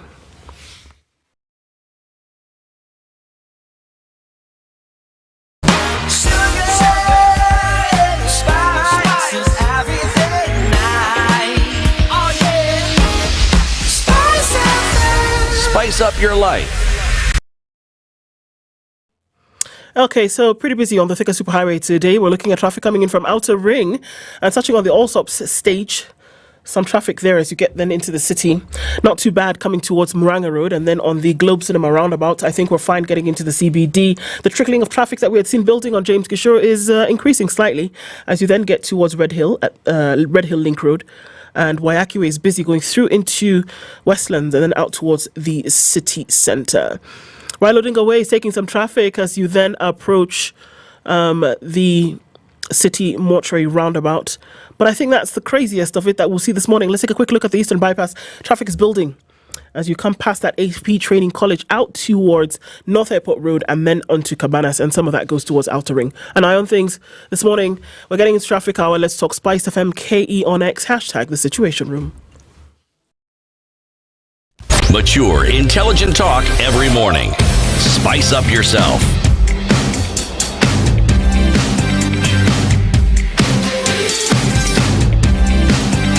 Mornings done right. 94.4 Spice FM, Nairobi. Continue our conversation with Okoh Wadwalkar. He's the exhibition manager in Informal Markets. We're talking Medic East Africa 2024, an exhibition that will be taking place in early September in Nairobi. Director General of Health is called a moth. He is. Yeah. Have you met him, Mog? Yes. Okay. Did you introduce yourself as a Mog and he told you, huh? That's me. Okay. Now we're talking about healthcare, and you're saying so there are many people who play in this space, who come together, they exchange ideas, they show each other best practices, they show each other what is available out there. Where does the patient come in? Because the biggest customer in this space is the public who goes to purchase these services, the health service. So the patient, I'll say he will be a part of this particular experience directly in the hospital. However, if he needs to first understand what are the technologies or where the healthcare sector is heading to, he is more than welcome to, be part of the exhibition, walk in as a visitor. It's as simple as just registering himself on the show website, which is mediceastafrica.com. Once he registers, he gets the badge, he can walk into that particular exhibition, he can see the technologies that are available. And at the same time, if he wants to attend the particular conference, be it about laboratory or about medical advancement, then he can attend that particular conference as well. But the experience as to on himself, as to how it will be affecting his personal life, that will be done only when he gets the treatment done in a hospital, because there won't be demos as such as about how a catheter would be used or how a CT scanner would be used. It's there to just show that what are the benefits out of it. So a person like you and me, we can just be there to see the technologies. But yes, the treatment will eventually be done in a hospital. It's a B2B platform wherein only these buyers and the sellers who actually know the technical know-how or understand why it needs to be done, it will be much more beneficial for those healthcare professionals. Do hospitals also exhibit? A hospital here that would like to let the people know that, you can get good quality healthcare services in this country or in the region. Maybe a hospital in Tanzania just comes to say, we offer this range of services, and if you're a doctor and we're looking to poach, if you're a lab technician, we're also looking to poach, or if you're somebody and you're walking around here, you can also refer your patients to our facility. Yes, that is one of the cases. I'll go back to the history.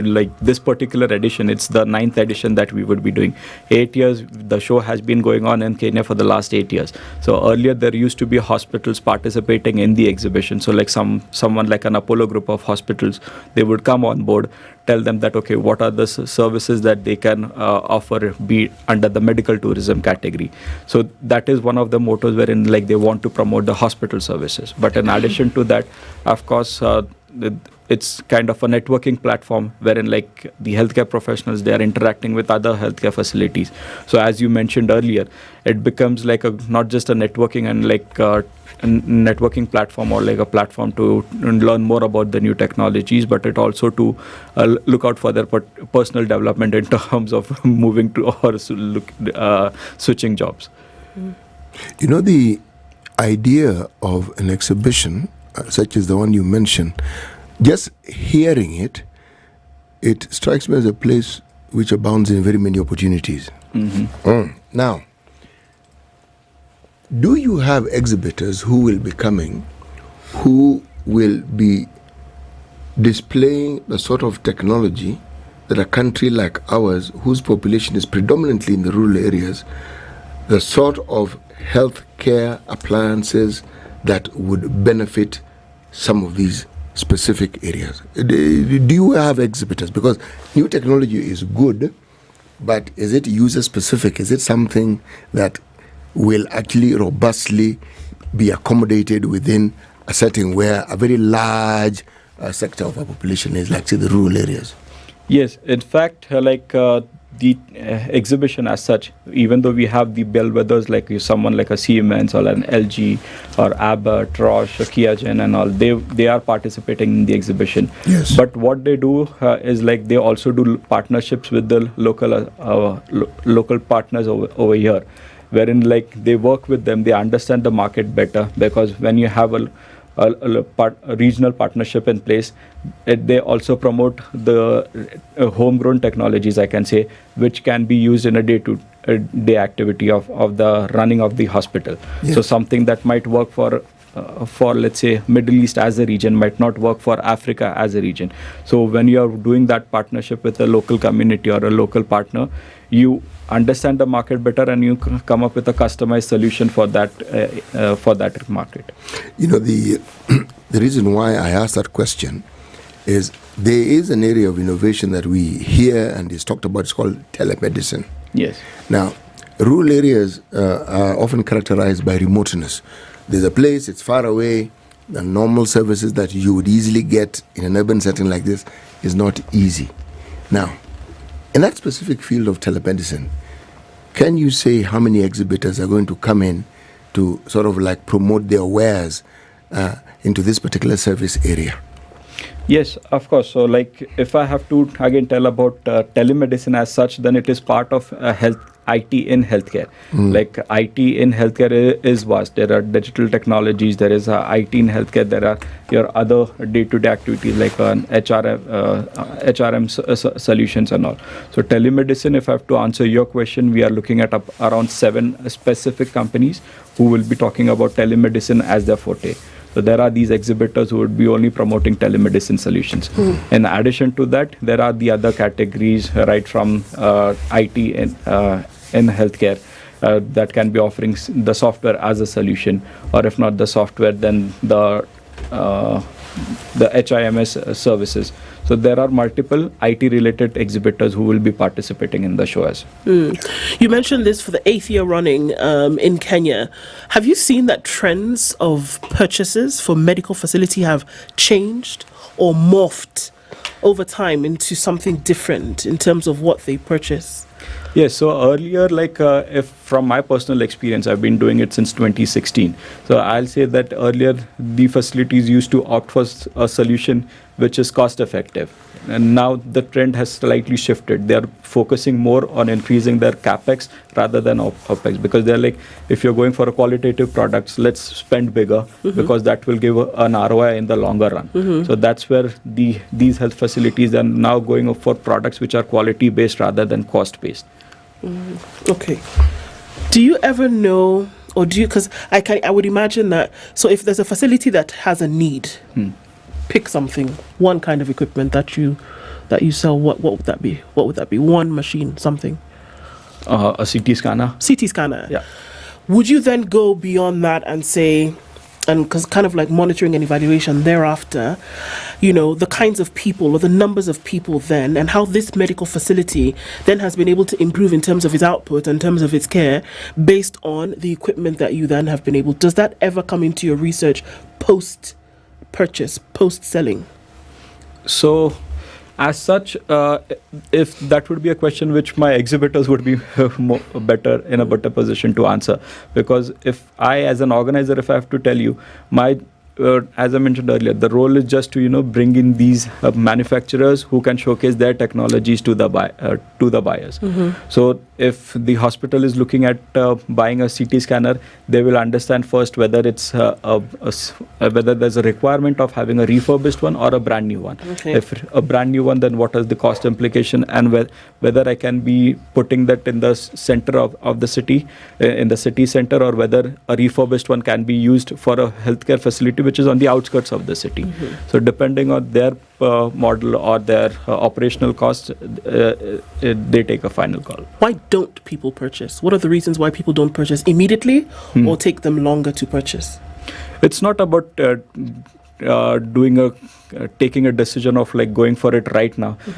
Although there are contracts signed on site, but this particular happens when the procurement team is already on board from a particular health facility. Many a times it's the hospital CEO or the CMD himself who takes a call. But for the smaller run healthcare facilities, it's a wider team who decide on after understanding the costs, the budgets that they hold, as well as the technologies and the servicing of that particular technology. Because it's not just like one-time buying decision. After buying, it needs to be serviced. It needs to be ensured that the product is that in the lifestyle. in the life cycle as well. So I imagine that you curate conversations around the expo. I mean, it's 3 days. Yes. It's not just people walking in and walking around, and so there'll be various curated conversations. What kind of conversations do you have? Do you have like a deal room where if people want to have a one-on-one conversation, they do it there? Do you organize such deals in advance?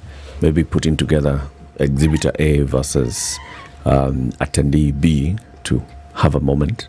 Yes, so usually what we do is like Informa usually has this concept of called as a hosted buyer, wherein like we fly in people, the C-level executives from different hospitals, and not just from Kenya, but the wider Eastern African market to attend the exhibition. And once they are here, the best place for them to interact will be the exhibitor's stand, because they get to see the product in person. But in addition to that, let's say they want to have a closed conversation, a closed door conversation, then we have lounge area wherein they can sit down. And that particular lounge area is accessible to each and every visitor who is coming down. So he can just walk into an exhibitor, tell them that, okay, I represent XYZ healthcare facility and I'm interested in procuring disposables for the healthcare facility. So where can we have a conversation if the exhibition stand is too occupied? So that time they can make use of the lounge area.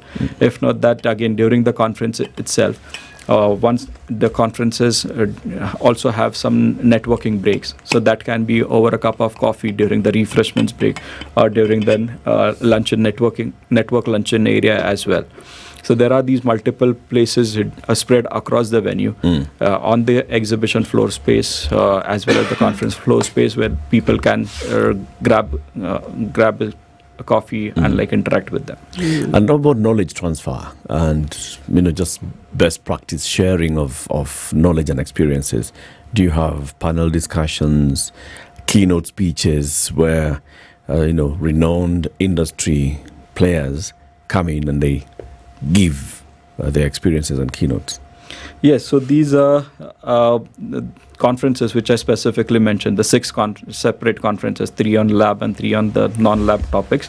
The format is such that it includes panel discussions as well as debates, and these debates happen between the experts from around East Africa with the success stories that have taken place in their healthcare facility and how it can be replicated in the current situation to overcome their challenges. Okay. Do you have any case study where you can say, because of the conversations that took place at one of our Medic Expos, this has changed in that market? Maybe there's a greater adoption of new technologies, or it even went to influence policy. I'll say it didn't go to the extent of influencing of changing a policy, but it went to an extent wherein during the conferences, again, it's an open session. You are free to ask whatever questions you are. So last year when we had these sessions going on, there were I forgot the name of that particular healthcare facility, but the gentleman over there, he directly asked the points as to it's good to know that the Kenyan government wants to fulfill these objectives as per the UN objectives by 2030. But what about the infrastructure to achieve these particular objectives? And because of which, for 24 earlier this year, I was aware that this policy had been implemented, wherein the infrastructure, for the spend on the infrastructure will be has been increased. If I look at what you just said and listen to you carefully, the numbers of exhibitors have been increasing over time. Yes. Now, for them to increase, it means that the outreach worked. More people heard of what you're doing and more people wanted to participate. And all these entities who are participating are business entities. Yes. So it means the success factor, I'm actually responding to what I was asked. For people to increase in number in terms of their wanting to show their wares, it means they have understood that that particular setup is of benefit to them.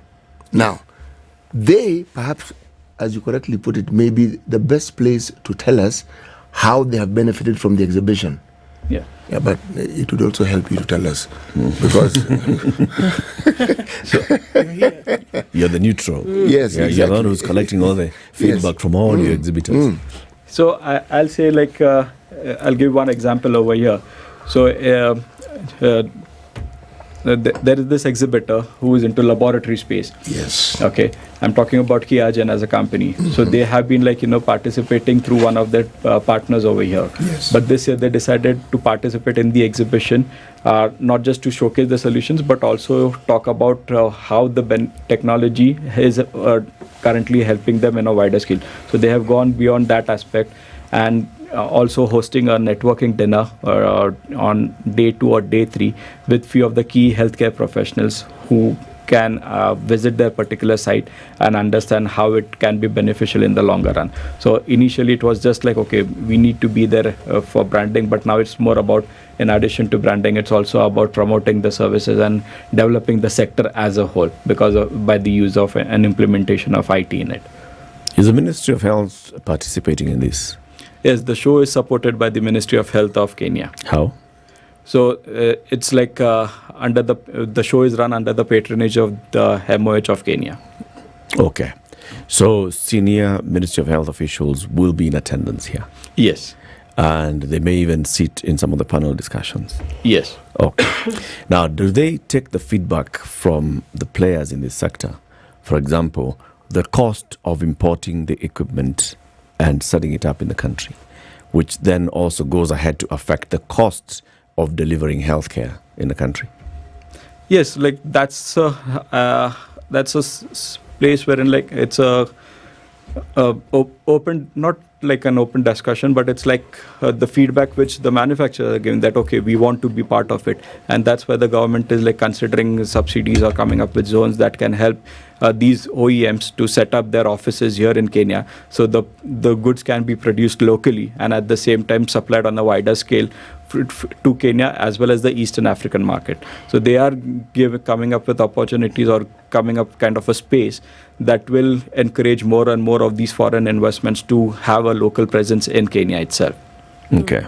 And how far does that go then beyond this? Because all these, they're coming and they're saying, we'd like to set up base in Kenya, would like to access this market better, would like to bring in our equipment, our services at a more affordable cost, so that then that translates to a benefit to the public. What does the government say in return? We'll take that under advisement. Yes, so that's what I mentioned earlier. So the government is taking initiatives or like putting it up to, as you mentioned earlier, like coming up with policies so that they can encourage all of these OEMs to have a local presence in the near future. They are already doing that, but right now it's just in the initiation stage. So as things progress, as things go forward, you will be seeing more and more companies coming down to Kenya and having the businesses set up over here. So at the moment, the majority of those who purchase, are they private facilities? I'll say it's a mix of private as well as the government facilities. Okay. Yeah. So some of the issues, and of course, they're broad health issues when you look at the disease burden, for example, because a lot of this it goes towards the treatment as opposed to prevention of certain diseases, whereby a CT scan may be able to look at something, but then you're going to look at things like dialysis machines, you're going to look at chemotherapy and things like that, right, for treatment? Yes. And a lot of these spread across the country. So even as you look at the needs, sometimes, we've got queues. If we look at some of the national hospital queues for certain treatment, that would then be sorted out if you had more equipment and more individuals who would be able to man them. Is your activity need-based in terms of then sorting out these particular issues, having this data and information? I would imagine that having the data and the information would then fuel how you curate for supply. Yes, so I'll say that there's still there's this concept of bridging the gap in healthcare workforce, because Medic East Africa, it acknowledges the shortage of healthcare professionals in East Africa, and that is highlighted in the Healthcare Outlook of 2024 itself. So the event aims to be a catalyst for change, like panels and discussions will explore strategies to address this shortage, potentially including and attracting healthcare professionals back to the region. Do you have, as exhibitors, any people in the health insurance sector? Not as of now, but we are in conversation with them. So if not this year, then we would be having them on board for the 2025 show. And those who are talking to you, why are they showing an interest? What is it that has sparked this interest that they have?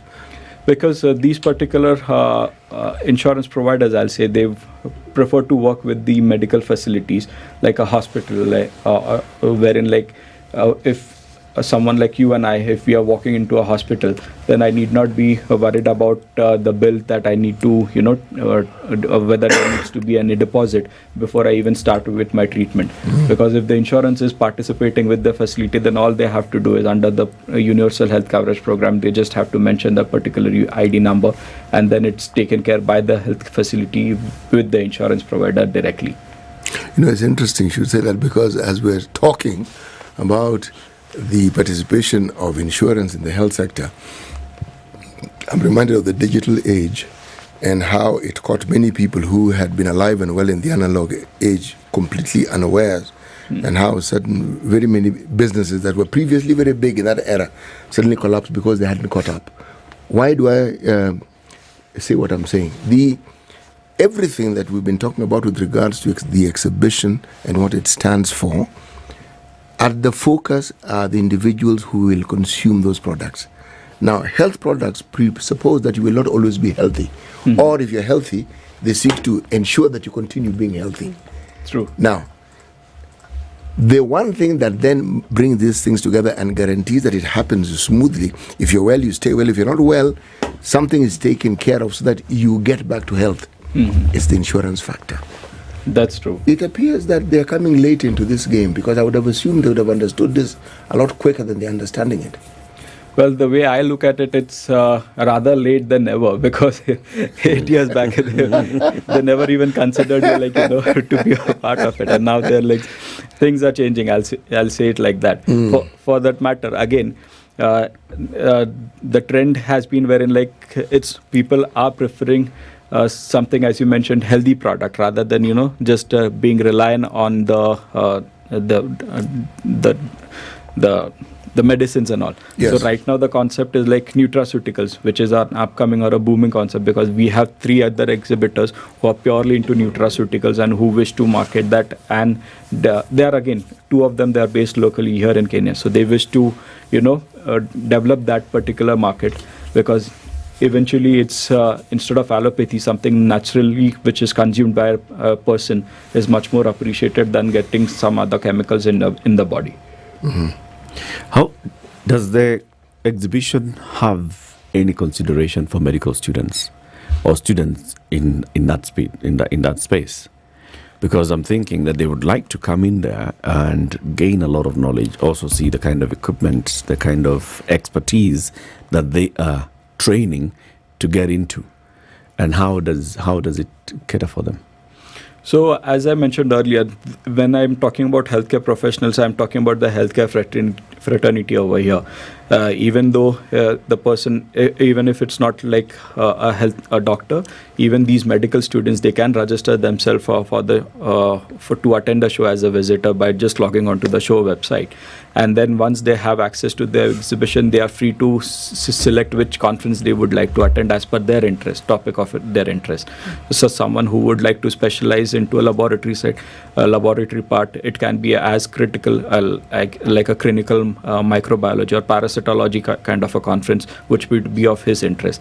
Similarly, if someone who's from the financing part of it, he would be interested in understanding the healthcare financing conference and the policies which are framed to develop that particular concept as a whole. So it's for the medical student as per their interest. They are open to come down and attend a particular conference, or just be present on site, see the technologies, walk on the show floor, and understand what's the future of healthcare. Is it free of charge for the medics? Yes, it is absolutely free of cost for all the healthcare professionals. Okay. So when again is this conference, and where is it taking place? It will be taking place from the 4th to 6th of September here in Nairobi. The venue would be KICC, Kenyatta International Convention Center. So centrally located. And as I mentioned earlier, for any queries for all of these healthcare professionals, they can just simply log on to the show website, which is mediceastafrica.com, and filter through the information as per their requirement. Okay. and they're free to come and attend and sit through the conference, sit through the various conversations that are taking place, engage one-on-one with the exhibitors who will be there, and gain knowledge as well. The government will also be present. Yes. County governments, you've talked about the Ministry of Health, that's national government. Yeah. Health is devolved, so you'd like to see county governments also coming. So yes, we are in talks with them, but as per the protocol, we aren't allowed to disclose the name before the things are documented in black and white. So yes, we are in conversation with them, but officially, for now, if I have to tell you, then yes, the Ministry of Health of Kenya has already supported the exhibition. They have been on board since last year. Okay. Amok, thank you very much for joining us and wish you all the best. So the conference is taking place, it's called Medic East Africa 2024 between the 4th and the 6th of September at the KICC. You can visit the website, which is mediceastafrica.com. Sift through the information, register there as well. And this is if you would like to attend. If you would like to exhibit, then they can again reach out to me either through the website or through the email, which is mea@informa.com. Or just again go to the show website and download, click on the book a form, and then I will be getting that details. You're the one who will deal with it. Yes. Amok Wadwalka is the exhibition manager. He works for Informa Markets. Keep it here at 8 a.m.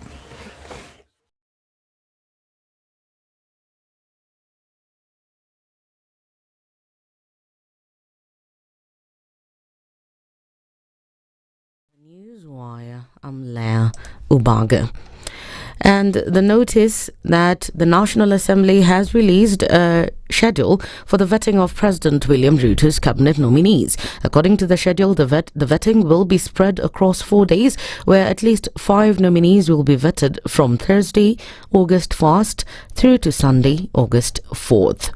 The vetting will take place at the Mini Chamber, County Hall, Parliament buildings from 8 a.m. Interior Cabinet Secretary nominee Kithure Kindiki will be the first to face the vetting panel on August 1st at 8 a.m, followed by Deborah Mlongo of Health at 10 a.m, Alice Wahome of Lands Docket 12 p.m, Migos Ogamba of Education at 3 p.m, then Soipan Tuya will conclude the day as the Defence CS nominee at 5 p.m. On August 2nd, the committee will vet nominees Andrew Muia of Agriculture, Aidan Dwale of Environment, Eric Muga of Water, Davis Churchill Transport, and Margaret Dingu of ICT. On August 3rd, John Bardi of Treasury, Salim Vuria Trade, Rebecca Miano Tourism, Opio&I Energy, and Kipchumba Morkomen of Sports will face the vetting committee at 5 p.m. And on the final day, Hassan Joho of Mining will be the first one to be vetted at 8 a.m, followed by Alfred Mutua of Labour, Wycliffe Oparanya Cooperatives, Justin Muturi Public Service, and it will be concluded by Stella Langart of Gender. Kenya have until next week, but on Thursday, to give their views on the nominated CSs before the vetting exercise begins. The government has assured Kenyans that the country has enough maize stock to last until the next harvest. Agriculture PS Paul Rono said there are available stocks to last up to next main harvest of long grains that is starting August in most counties. Rono added that about 24.5 million bags will be harvested from the long rains crop from low altitude warmer counties where maize crop was planted in early January. They include Bomet, parts of Narok, Nyamira, and parts of Migori counties. The High Court in Meru has temporarily halted the impeachment process against Meru County Governor Kawira Mwangaza, which was set to take place at the Meru County Assembly today. Justice Kasani issued the verdict following a petition filed by Governor Mwangaza challenging the bid to remove her from office. In the ruling, she emphasized the constitutional right to a fair hearing to ensure that no rights are infringed during such significant political processes. The final ruling on the matter will be delivered on Monday next week. And even as the vetting for the new CS nominees is set for next week but one, Busia Senator Okoh Omtata has vowed court action to oppose President William Ruto's move to nominate high-ranking officials of the opposition ODM party in his broad-based government. Omtata termed the nominations said that nominations contravened the constitution by offending the spirit of multi-partyism. All the demands, plus these demands that are being made by the Gen Z demonstrators, require administrative, not political solutions. There is no demand which the Gen Z are making which requires political solutions through dialogue. Hence, the president and those demanding to hold dialogue with the Gen Z demonstrators are backing up the wrong tree and must be stopped in their tracks. A new survey has shown that 15,000 students missed school due to the deadly floods that rocked the country. The rapid survey conducted in June of this year was to assess the impact of the 2024 floods on schools across Kenya. Covering 60 schools in 9 counties, the survey painted a troubling picture of the post-flood educational landscape. Elimu Bora Working Group found that more than 62 primary schools were submerged, putting 15,000 students at risk of missing school. Along the Tana River, 34 cases of cholera were reported and over 20,000 toilets were damaged. That's the news wire. I'm Leah Ubaga.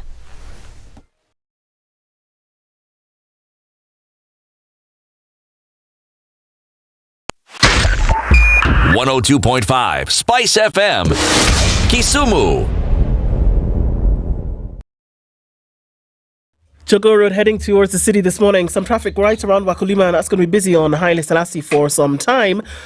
On the Thika Superhighway, we have just a little bit of it left as you go towards Muranga Road, and also busy on Outer Ring as you get towards the Thika Superhighway coming from the other side.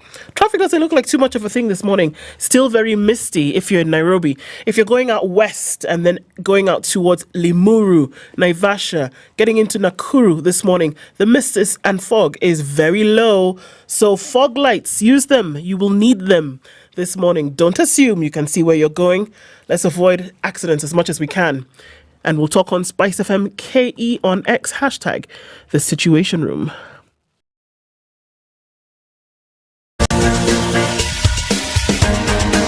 This is The Situation Room, the home of hard-hitting political commentary and penetrating insights about the state of the nation. This is a talk radio experience like no other. The Situation Room, a place for hard truths, debates, and elevated conversations. The Situation Room, witty, political, engaging, deep, controversial. In the room, we have C.T. Muga, researcher, academic, seasoned political observer, a fountain of wisdom in these politically uncertain times. Ndu Okoh, Nigerian by birth, Kenyan by choice, communications expert, Pan-Africanist, a truth seeker and believer in people power, and Eric Latiff, agent provocateur, the man in the chair, seasoned journalist, news hound, a man who believes in punching up, not down.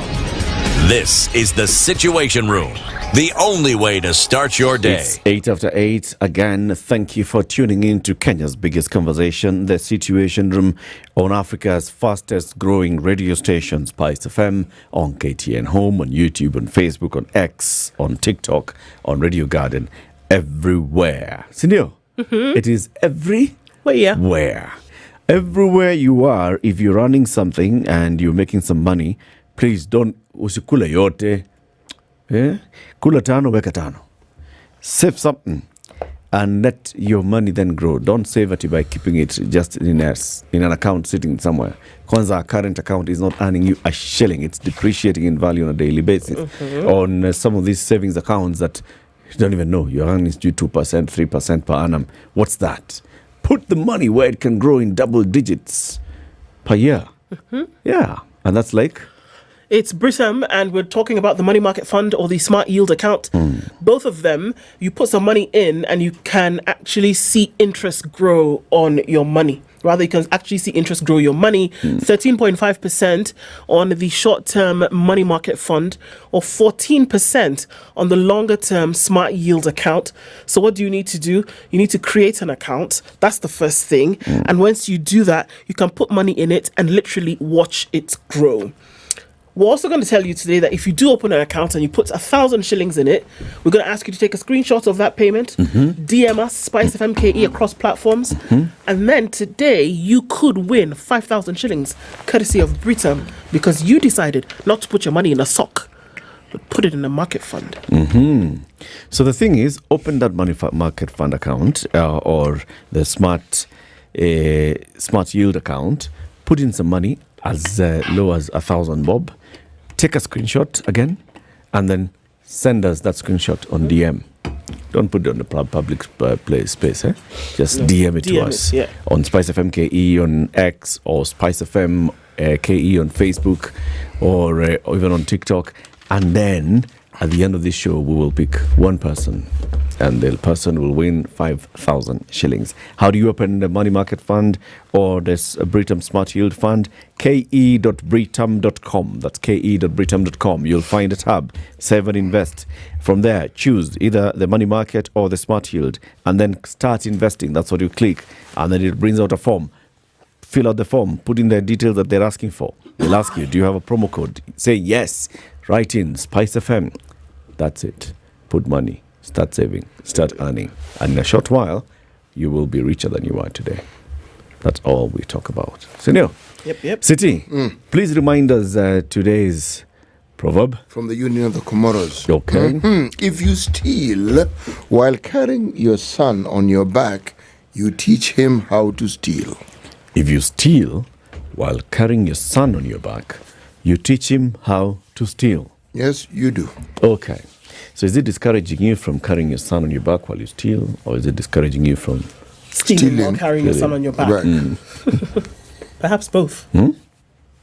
Both. Oh, it's like a reverse jacket. You can wear one side, you can wear the other side. Really depends.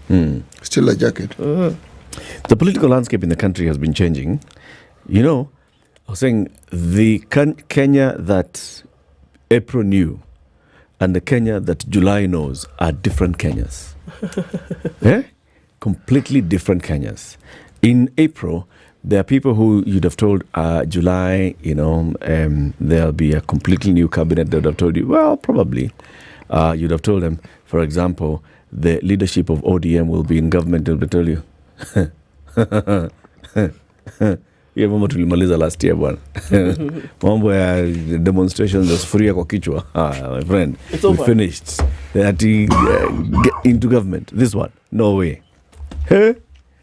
Today, 25th of July, the leadership of ODM, 2 deputy party leaders, the party chairman, the leader of the minority in the National Assembly are where? Inside. Nominated to join the cabinet in what is now called a broad-based government. And this is following an uprising by young citizens of this country who were joined by their brothers and their parents, who said, we want a better, more accountable government.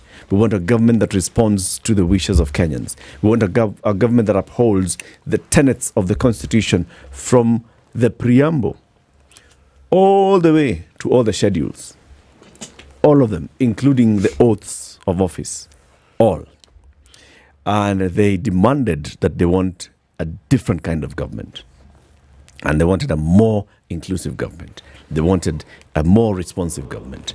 They wanted a government that is alive to the wishes of the Kenyan people. The political class listened. And they're like, hey, these young people are serious? Wow. Let's listen to them. So what do? Let's all form the government. And now here we are today. Ruto hangs on to Raila for survival. Odinga's ODM party, 2 deputy party leaders, its chairman and the minority leader get plum posts as President Ruto unveils the second batch of cabinet nominees, with 5 old faces making a comeback and critics hitting out at head of state for ignoring Gen Z's demand for professionals. So in total, so far, the president disbanded his cabinet, comprising 22 ministers, sent 21 home. Out of those 21, he has nominated 11 back to government. Are we together so far? Yes, so far. Are we together? Are we together? 10 new faces. Those 10 new faces include the leadership of ODM, 2 deputy party leaders, the chairman, and the leader of the minority in the National Assembly. Okay? And then other new faces. Are we together so far? So far. Okay.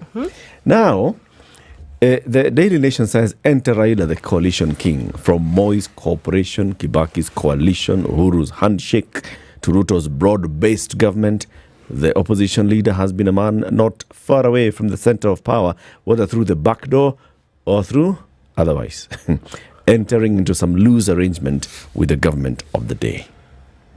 Now, there are those who looked at this and we saw clips of jubilation in some areas where they were saying, oh yes, we saw some people pouring onto the streets of Mombasa yesterday and saying, yes, our former governor is now poised to join government. We saw some people celebrating and saying, yes, our former member of parliament is now going into government.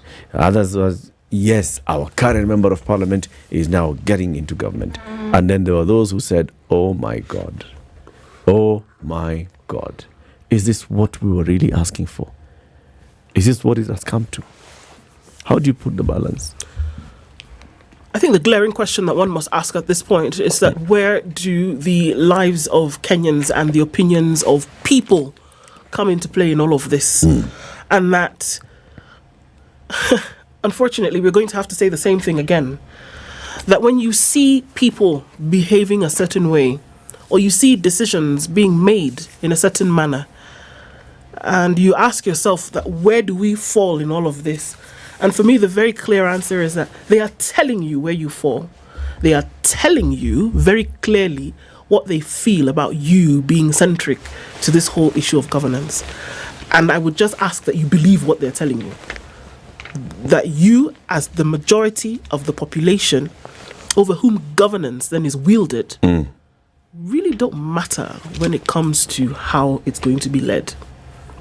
That it's for a few people, and that this horse trading will continue no matter what.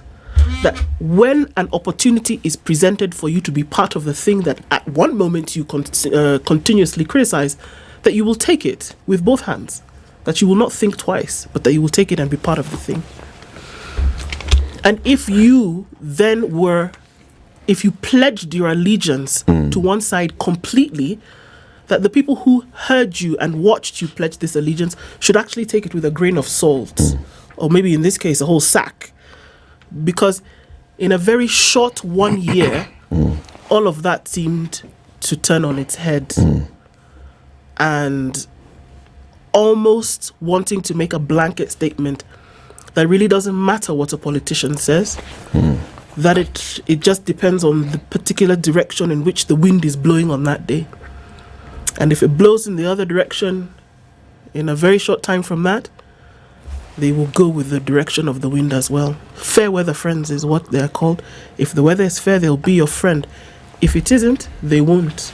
But then, Ndu, this so-called minority is indeed a minority, right? And the minority has been put in the position that it occupies currently by the majority. So how would the minority just look and flip the finger at the majority so blatantly? Or is it not the case? When you speak of minority, what exactly are you referring to? The top political leadership. And the majority being the rest of the citizens. My mind goes back to a discussion we had immediately after the elections and the formation of UDA, and whether that was constitutional or not, where political parties joined, was it URP? And they formed government, and there were discussions. These discussions have died down, but never really went away, as to whether we were abrogating the constitution or not, or whether somebody who was elected in another party could actually join, or whether this government then ensured that the law supported that move. That discussion comes in now again, when you have people who are now purportedly in the opposition being told now you can join in, and you are being told there is a government of national unity, and the question is it constitutional? Because if the discussion on constitutionality is now brought into the fray, then how do you form a government, a broad-based government supposedly of national unity, to bring about change if it's based on a legality or an abrogation of the constitution? How then does it actually stand legally? That's one.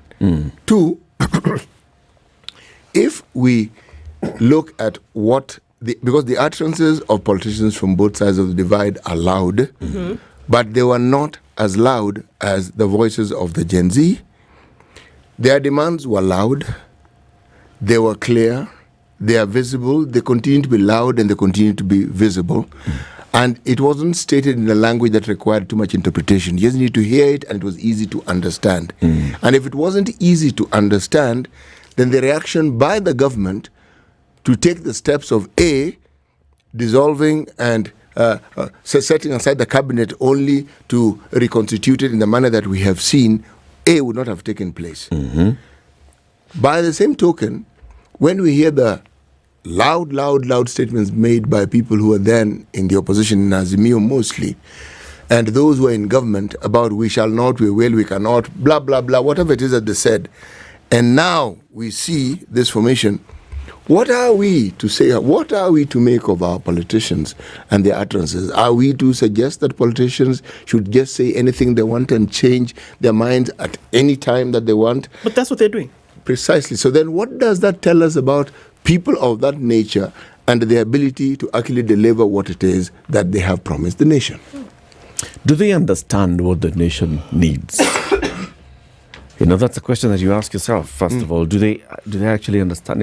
What's their interpretation of what the country needs? What's the interpretation of the moment? Because you see, this is a moment where people basically just came out to say enough is enough. Yes. Enough is enough with the old order, with the status quo of doing things. Yes. Not enough is enough with how we elected you into office. No. It's enough is enough with how you're doing the things that you're doing. Starting with the National Assembly, going to the executive and the presidency and saying, look, we do not think you are alive and aware of what we are going through as a country. The proposal to increase taxes is just showing you that you're completely blind and deaf to exactly what we are going through. And that's why we are saying louder, because maybe you're not reading the signs. We are actually now coming to the street to tell you loudly that no. More taxes, no. What you need to do is change your expenditure habits. Okay? And so the president appears to say, okay, guy, that's what you guys want. You guys don't want more taxes? Okay, I'm going to change the expenditure habits. Number one, members of the National Assembly come on and like, hey, these guys are really angry at us. Yeah. The members in the minority who are celebrating and coming out to say, you see, we are the clean ones. We are the ones who are against these taxation measures. You see, us guys, we get it. We did not vote yes with this. We voted no on these matters of taxation. We get it. And then they all coalesce and come again and say, yeah, we get it. But you see, we have to do things the same way. The status quo has got to, because absence of the status quo equals anarchy. And that's the messaging. We need structure. That's the new approach. Absence of status quo is anarchy. If you change the status quo, my friend, you are taking us into anarchy. You will destroy this country. There will be violence. You'll be a refugee in your own country, or you'll be crossing over into these other countries where across up north there are landslides and people are dying and there is fighting. In South Sudan, they are here in Kenya, they're looking for peace.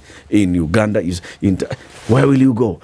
Where will you go? Absence of status quo, my friend, is anarchy. So let's come together and protect the status quo for the sake of the stability of this great nation. And if you dare say anything that indicates the contrary, then you are in danger of being treasonous. Yes.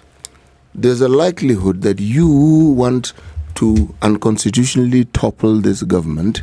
You are bringing in the sort of messaging and the sort of narratives that are counterproductive to the development of our country. How on earth can this possibly be when you are referring everything that you are saying to a group of people who are so wishy-washy with what they say?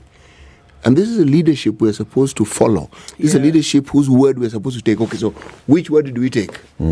If we are to take you at your word, which one?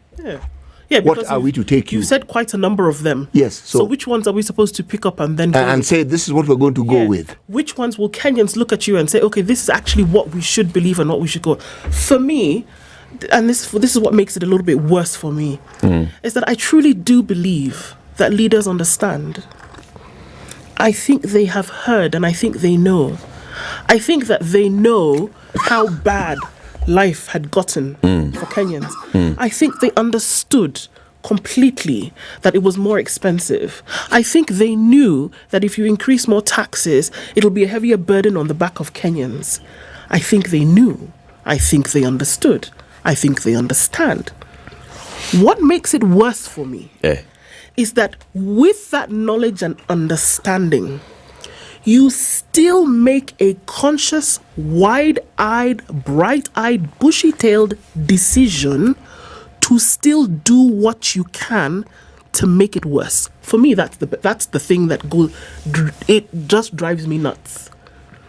That you are aware of the situation, you know how bad it is, you know that there are Kenyans who cannot afford a meal per day, and you are in a position whereby you can affect policy to do something about it, but you choose not to. It's akin to sin. It is actually it is criminal in nature for you to do something like that.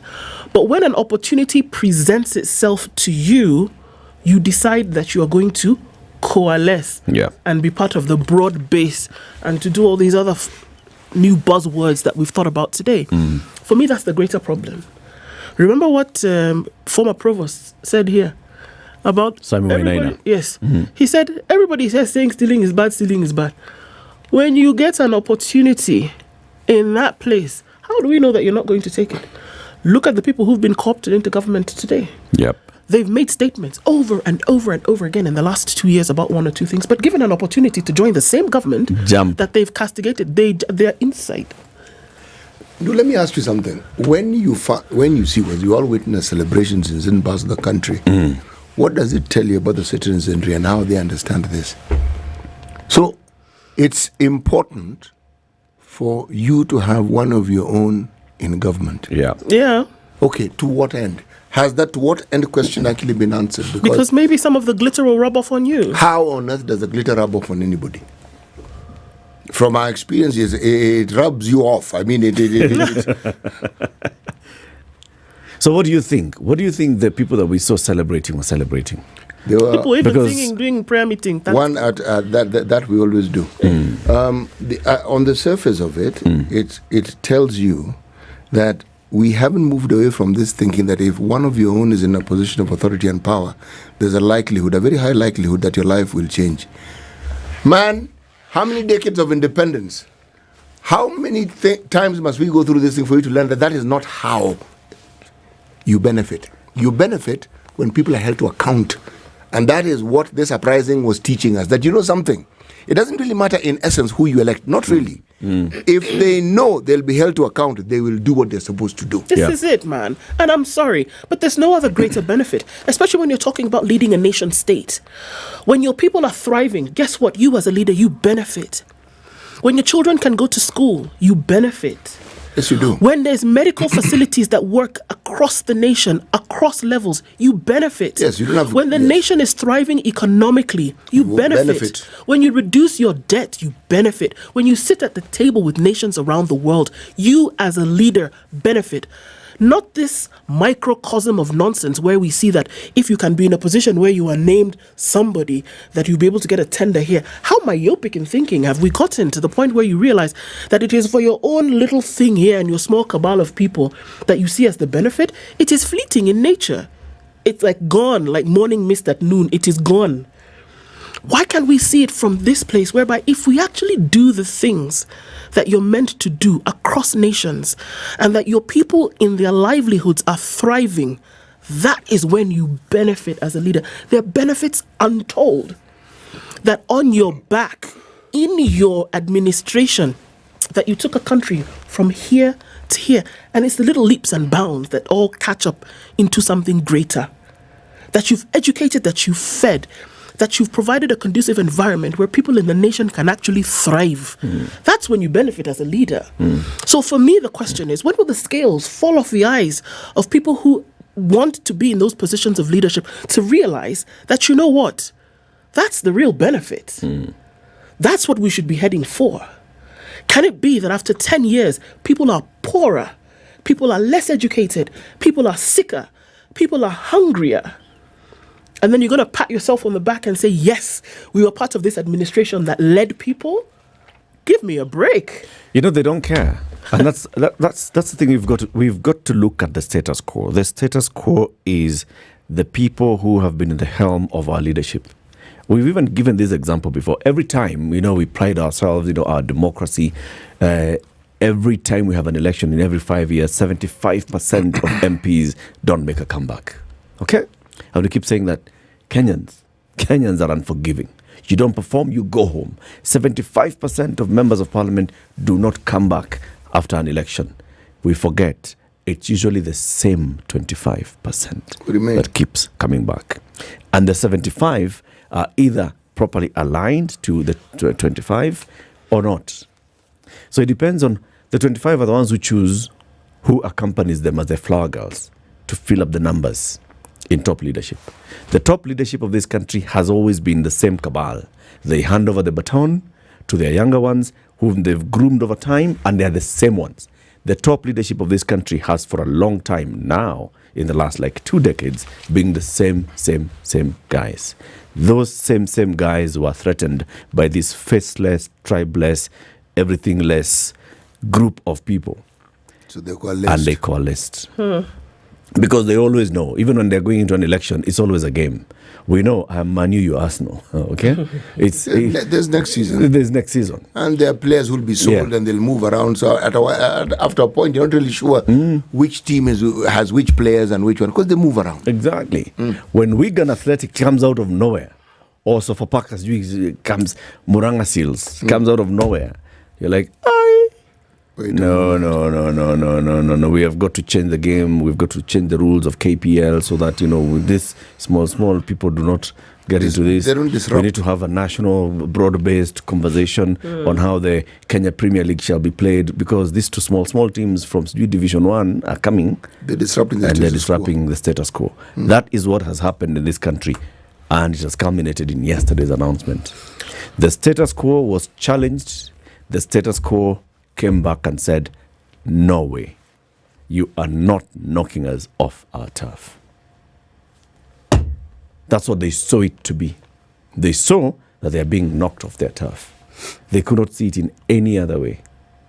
Because when they were told you need to be accountable, they're like, if we are accountable, it means we no longer make our money. How is this an answer, though? I have to ask. Because I'm trying to make the answer to. I have to make I'm trying to make the connection. Is simple. No. How was this what we saw yesterday an answer to the demands that are being made for accountability and responsibility when it comes to governance? No. It's not an answer to that. It was just, that's what I'm saying. It's like we're not even in the same room. No. This is happening while you make noise over here, and let's just continue with things We have noticed what you're trying to do. What you're trying to do is you're trying to come and disrupt our table.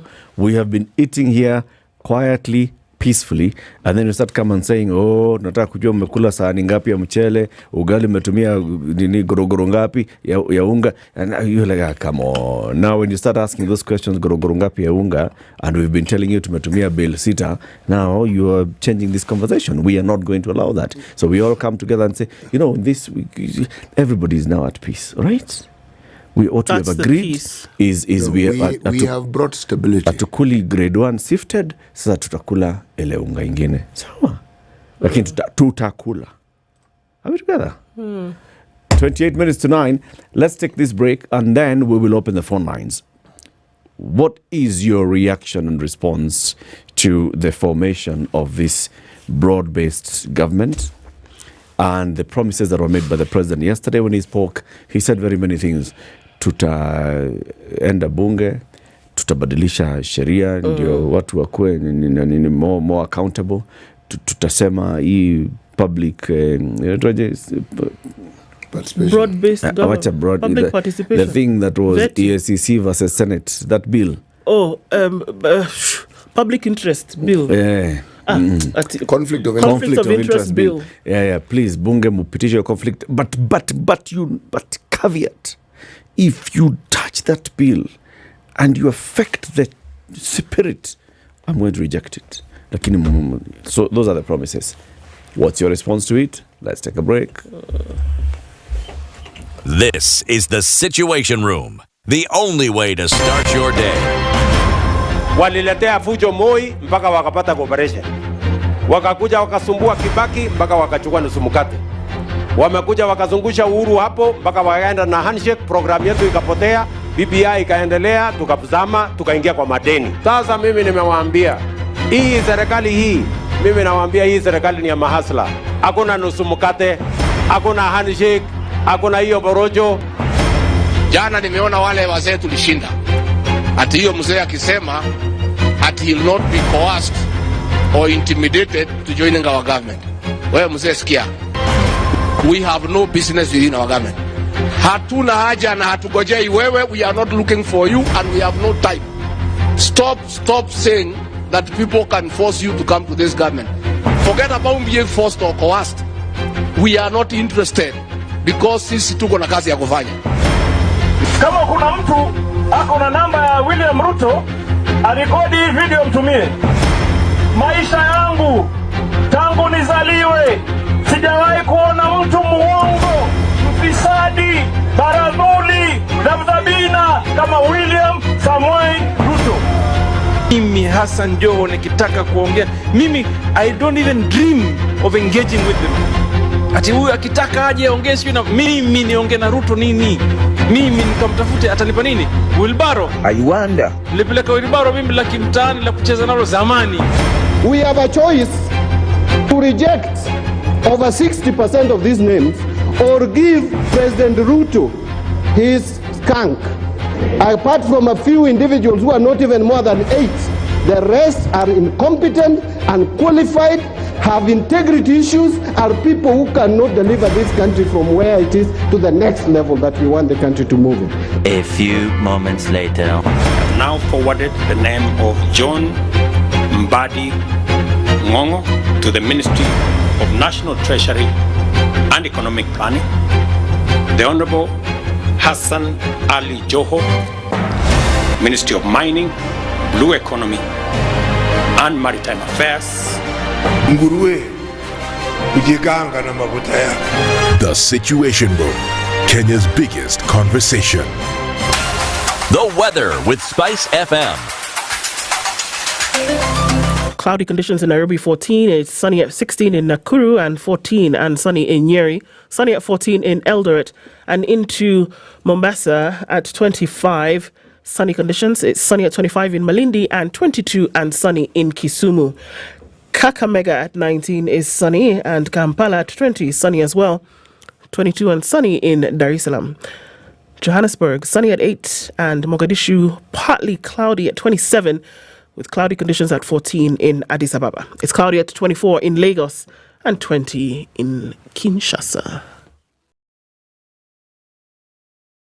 Are you ready to unleash your creativity and dive into the dynamic world of media? Then listen up. At Standard Talanta Academy, a collaboration between Talanta Institute and Standard Group, we are redefining the rules of the game. With our Media Mastery course, you'll embark on a journey that goes beyond the ordinary. From TV and film production, photography to digital journalism, our curriculum is designed to equip you with the skills needed to thrive in today's media landscape. But we are not just about theory, we are about action. Our hands-on approach means you will be creating, producing, and innovating from day one. And with Standard Group, home to KTN, Radio Maisha, Vibes Radio, SpiceFM, and the Standard newspaper, you'll have unparalleled access to industry expertise and real-world opportunities. So, if you're ready to turn your passion into profit, join us at Standard Talanta Academy and unlock your full potential. Visit www.talanta.ac.ke or call 0724 468 468 for more information. Standard Talanta Academy.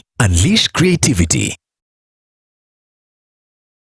It's busy in the city this morning, but not too crazy. You can get where you're going without too much of an issue. Let's take a look. On the Thika Superhighway, traffic has diminished. We're not looking at any of that anymore. On Landis is now when it's starting to build up as you get towards the Kamkunji roundabout, but you're not going to run into much with traffic. The Eastern Bypass is still pretty busy as you're getting towards North Airport Road and then also joining with Outer Ring. That's a little bit of that happening as you're going in a northerly direction. We're going to keep an eye on things through the morning. We are still in traffic hour with not so much traffic. Let's talk on SpiceFM KE on X, hashtag the Situation Room.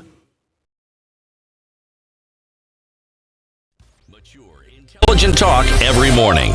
Spice up yourself.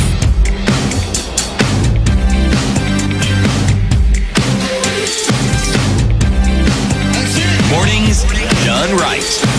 94.4 Spice FM, Nairobi. Open the phone line 0719012600 at hakuna mambo ya swali. Okay? Broad-based government has been formed. The president has promised to take us some action. What's your view on it? City. Uko na breakfast. Baba, hii ni bread. Hii bread iko na slice. Yeah, slice. Okay. You know, when you talk of nusu mkate, sometimes I wonder, are you talking about a loaf which hasn't been sliced, so that when you cut in the middle, and I usually really sure it's in the middle, the slice bit works well. You know why? You can count. But even as you count, you want to ask, are these slices all equal? Okay? You look at the plate. The plate on which it's going to land are the plates of equal size. Okay? And this bread that we have here, is this bread kavu, or is it bread with accompaniment? Iko na siagi. Iko na siagi ama blue band. Na jam. There's another one called marmalade. Okay? Which one is it? Because if I take this, like 1, 2, 3, 4, there are 6 slices. Okay? So if I take 3 and put it on this, okay, make sure that they look balanced on the plate. The plates seem like they're equal, made of the same material. And I decide, okay, Eric, I'm going to give you 3 slices of bread. Ndu is looking at the bread as well. So what do? Do I remove 1 slice and give Ndu, and you remove 1 and give Ndu, so we each have 2? But then Ndu doesn't have a plate. So where exactly are we going to put her slices? Ndu has been talking badly of late. Ndu has been saying no bonging, no boarding. But I can still eat bread. No. Today. I can when you're saying the things you're saying, did you know you could eat bread? I can change my mind. As a matter of, it's because it's my mind. I can wake up tomorrow morning and it can be different. I decided that I will not eat bread yesterday. I'll only eat guashe. Today, I've decided I can eat. I mean, since we're all eating bread, I mean, I might as well. And all this talk about eating healthy and eating guashe and eating duma, that one you've abandoned. I've not abandoned. It could come up sometime in the future. But today we're eating bread and we're sharing it halfly. Who said? It's broad-based. It's broad-based bread. So we can all be together. But you do know that broadly. The way, even as you two are discussing and talking about, it is my bread. I'm the one who has it. And all these slices are mine. So the division starts with me. It's not you telling me how to divide it. No, you can get. You think you're going to get 2 slices each? What if I decide to give you 1 slice each? What are you going to say? That will not be broad-based. It will not be broad-based. You're the one who has been saying broad-based. You are the one who started with the broad-based sharing. No, you didn't have bread to begin with. Eric, you also didn't have bread. Now I'm telling you, I'm going to give you a slice each. You're now dictating to me how I should give you bread. Mahali mefika city. Yes. Hiyo mkate huwezi kula peke yako. Why not? I have it. You can see I have it. Either unyongwe ama ichukuliwe kutoka kwa mdomo yako. Jenzi watakujia hiyo mkate. Kwa mdomo. You know, if I say you better share that bread. Better share it now. Ama Jenzi waingie. Let me explain something to you. You know we have a Jenzi boss. Akiingia hapa kwa studio inaenda. You know. Decide. I think you misunderstood. Let me start again. This bread is mine. I think you're getting this thing wrong. It's not our bread. It is my bread. And I have decided that I'm sharing it. I have decided. City, this bread was given to you. It was not yours. You did not grow the wheat. You did not bake it. You did not buy the bread. You don't own the bakery. It was given to you. So it's either you share it with us, or the guy who gave you that bread is coming for it. You know, this. I don't know. I hang out with you two. You guys, and if they come for badly. It, they will take the full bread. You are talking and even if we have badly. started eating the bread, we will put our hand. They will put their hands down your throat and remove the bread. The pleasure of enjoying the bread will not be yours. This is the problem of trying to be nice to people and of trying to be somebody who understands the needs of the people and offering something that they didn't have to begin with. All of us, City, know that it is better for the 3 of us to share this bread than to allow an outsider to come and we don't know. They could take all the bread and leave you with nothing. They could take 5 slices and only leave you with 1. Here we are telling you, you can keep 2 slices and give each one of us 2 slices. And you better hurry up because the bread is drying. Safer. Okay? You know, the lack of you better hurry up, the bread is drying. And the next time bread comes, I'll be the one who will convince that person to give me the bread. I will share it with you as well. When the bread comes, when will it come? I'm the one who has the bread. Here, you can even see it. You're talking about something you don't have. So how do you share something you don't have? Let's go to the phone lines. Wacha tuone kama City atakuwa na hii mkate. Wacha tuone kama tukimaliza bado atakuwa na hiyo mkate bado atakuwa nayo hapa. Job in Mombasa, good morning. Good morning. How are you? On the issue of bread and power, it is never given. It is always taken. Okay? That's the first thing. Gen Z yako na wenyewe, serikali yako na wenyewe. For now, serikali amechenga Gen Z. Accept it, have another cup of coffee. Cheers and good morning. Umechengwa, ukichengwa tulia. Yeah. Thank you, Job. June in Canada. Hello. Hi. Hi. I am very disappointed about Ruto and whatever he's done, to be honest. Why? Ruto is my neighbor, Okoh LD Apo Sugoi. He has let us down in Sugoi. Now he's letting us down in Kenya. It is quite unfortunate, though. How can you reappoint people like Murkomen that we have clearly said they should go home? We have seen people who call the Apo watu wa boda wanasema, oh, we need Murkomen, but we know clearly that's a scammer. Those are people who are lying. You know, we know it cannot happen like that. Ruto has to go. In fact, there is no way you can be a leader. Kill us. You do not want us to speak up. You want to behave like Moi, who is my Tugen friend over there, Uko Baringo. But at the end of the day, you still want to lead us. You don't want us to speak up. You want to clamor everyone. It is a new era. I'm a millennial myself. We have Gen Zs who are actually speaking with us. Because we've been trying, but we've not had enough support because the Generation X above us did not hear us. They did not support us in any way. But now we have the Gen Zs who are actually with us. Okay. So what is wrong with Ruto trying to lie to us? We will not allow it. He's going home tomorrow. Let him wait for it. He's going home. Thank you, June. In which part of Canada are you? Oh, I'm in Edmonton. So have a good one in Edmonton. Thank you very much. Zachary in Gatondo South. Oh, guys, how good morning. Good morning. Zachary, Happy New Year. Happy New Year's. Marital, oh my God, I don't know what I say, but let me say this: you guys, you have preempted my contribution when you're having the discussion about the bread that Mr. Andrew is carrying there, and I hope he is going to share it with you, especially the Gen Z. They are not. He has no choice. Joking with anybody, yeah. So let me say this, yeah. Hello, can you hear me? Yes, Zachary, we can. First of all, I congratulate ourselves because of the radio that we started, and we did so much civic education, talking, and so many things. Yeah. So when we go to heaven, actually, God is going to give us our special praise because we did our part. Okay. But then let me say this, yeah. The greatest mistake that each of us can do today is to go in town while shining, while exposing your bling bling, while exposing, like if it is Mr. Andrew there, he should not expose that bread. Actually, he should be coming hiding it because we have seen it is now the have-nots versus the so-called dynasties. Yeah. Let the powers that be appoint whoever they want. But we have been shown clearly that the number of people who are hopeless in Kenya, actually, they are saying this: you guys, you cannot continue eating while we starve and die. And that discussion, that in fact, you should be now in the afternoon be going to the Kenya National Theatre, okay? Okay. you form a very good. Thank you, Zachary. Have a good one. A very good. Thank you. Asante. Helen in Nairobi. Hello. Oh, hello. Good morning. Morning. Morning. Thank you, first of all, for bringing these discussions and being so comprehensive over the time that I've been listening to you. What I'd like to start off with the government. Shame, shame, shame on them. How dare they?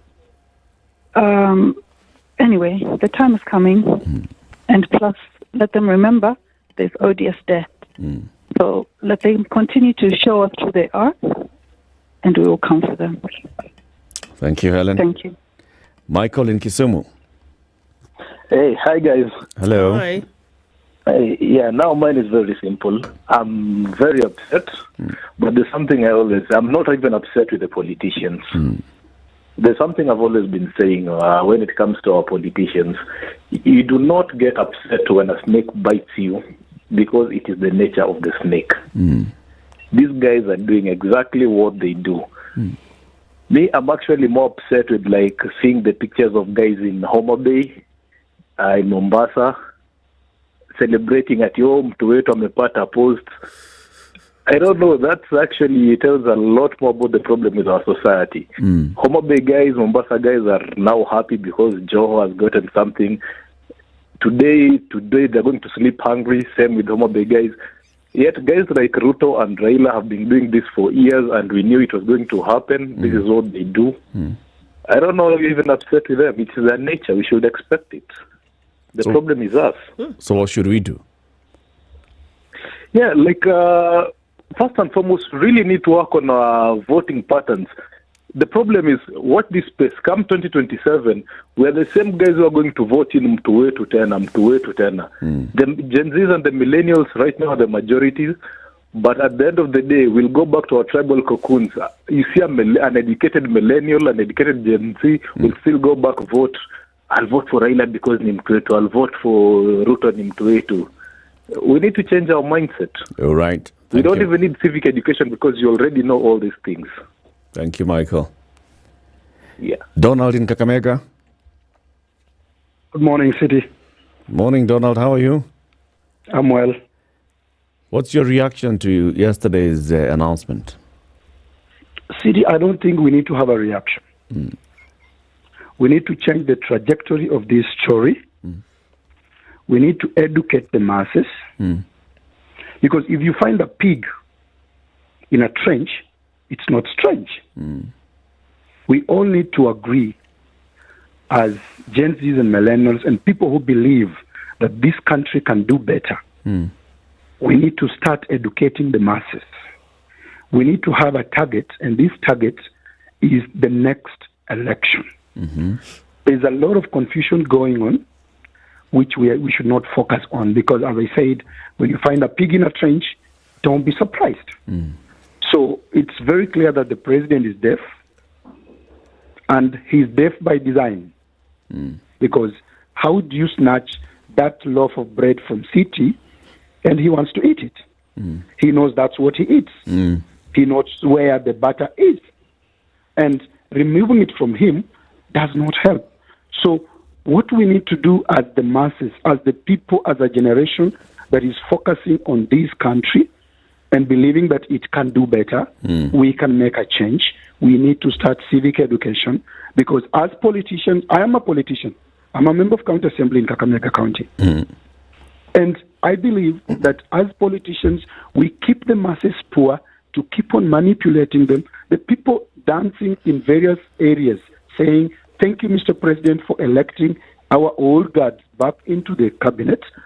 A few people and individuals who've been given 500 shillings, 300 shillings at the expense of the reality that is happening.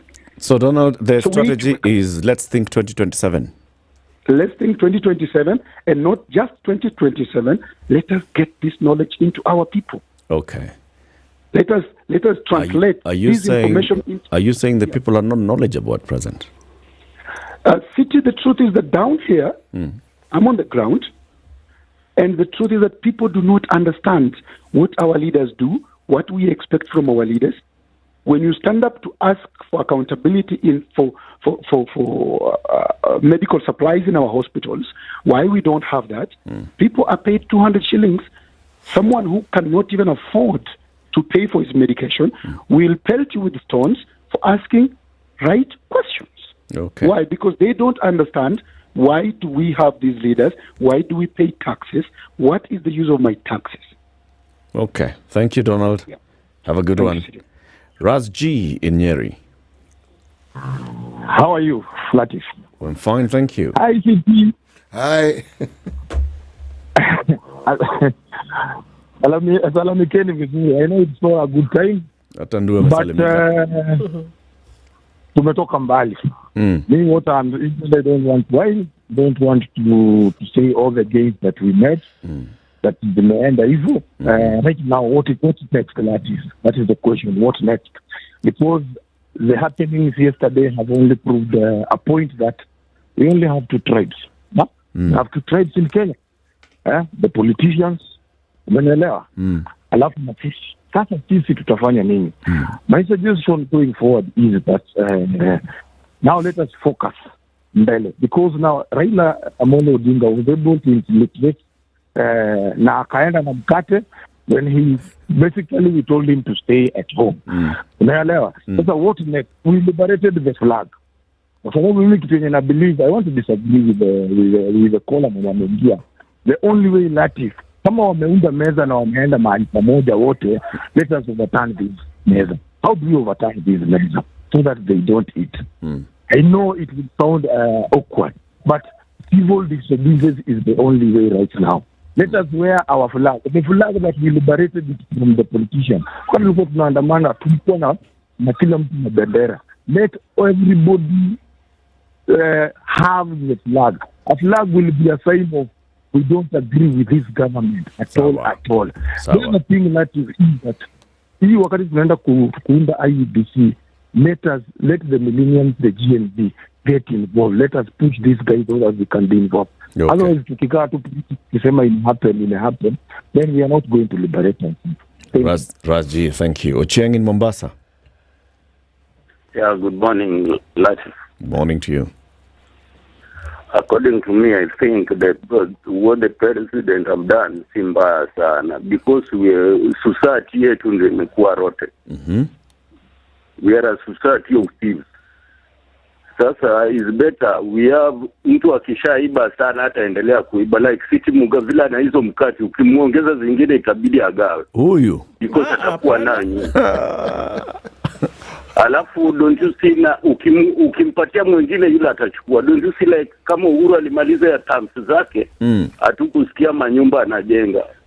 Ruto akiingia anajenga manyumba na compete no.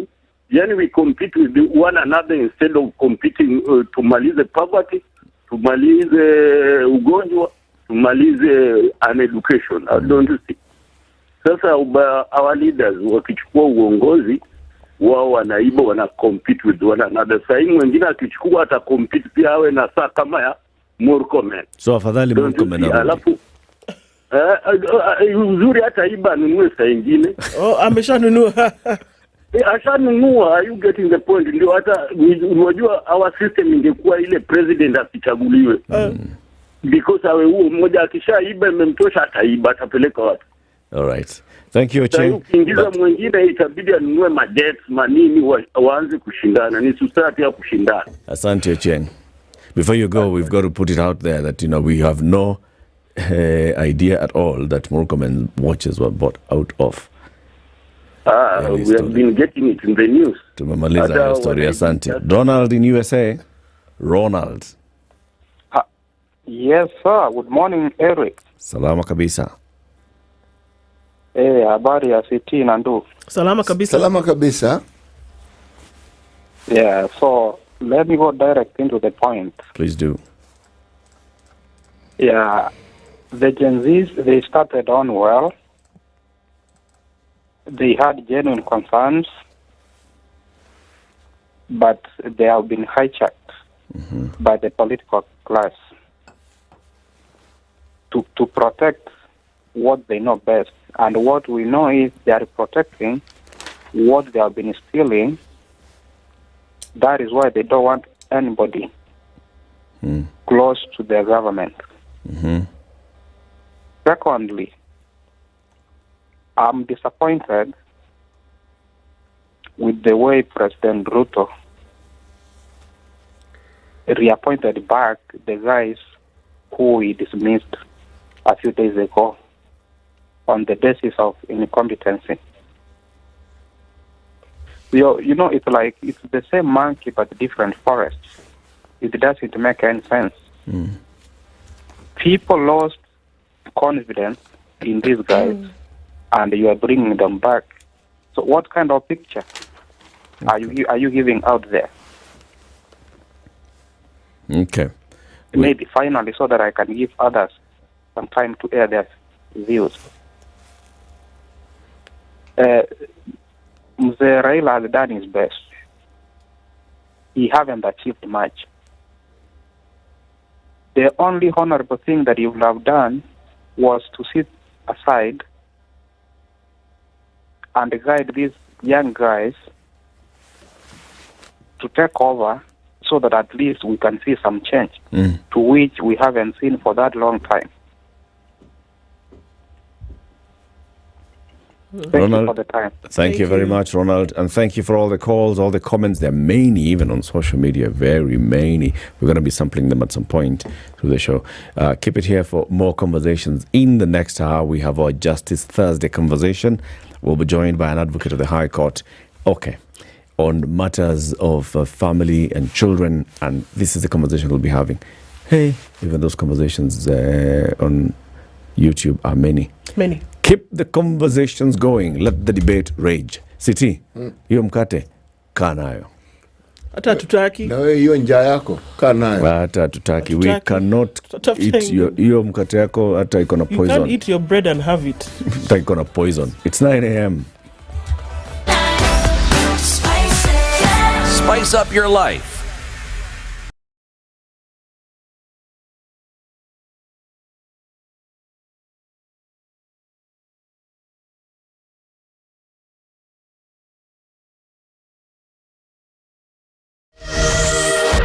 Good morning, this is the News Wire. I'm Leah Ubaga.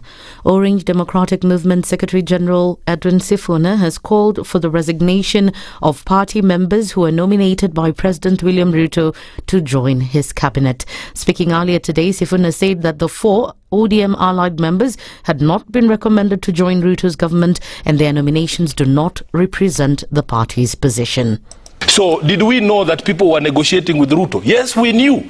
Was it something that was being done officially or formally through the party structures? No.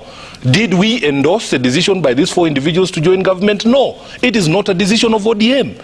If you are getting into a government of national unity, you will show me a document. Even the much maligned handshake between Raila Odinga and Uhuru Kenyatta, there was a document. You saw the two of them at Harambee House saying this is what we have agreed.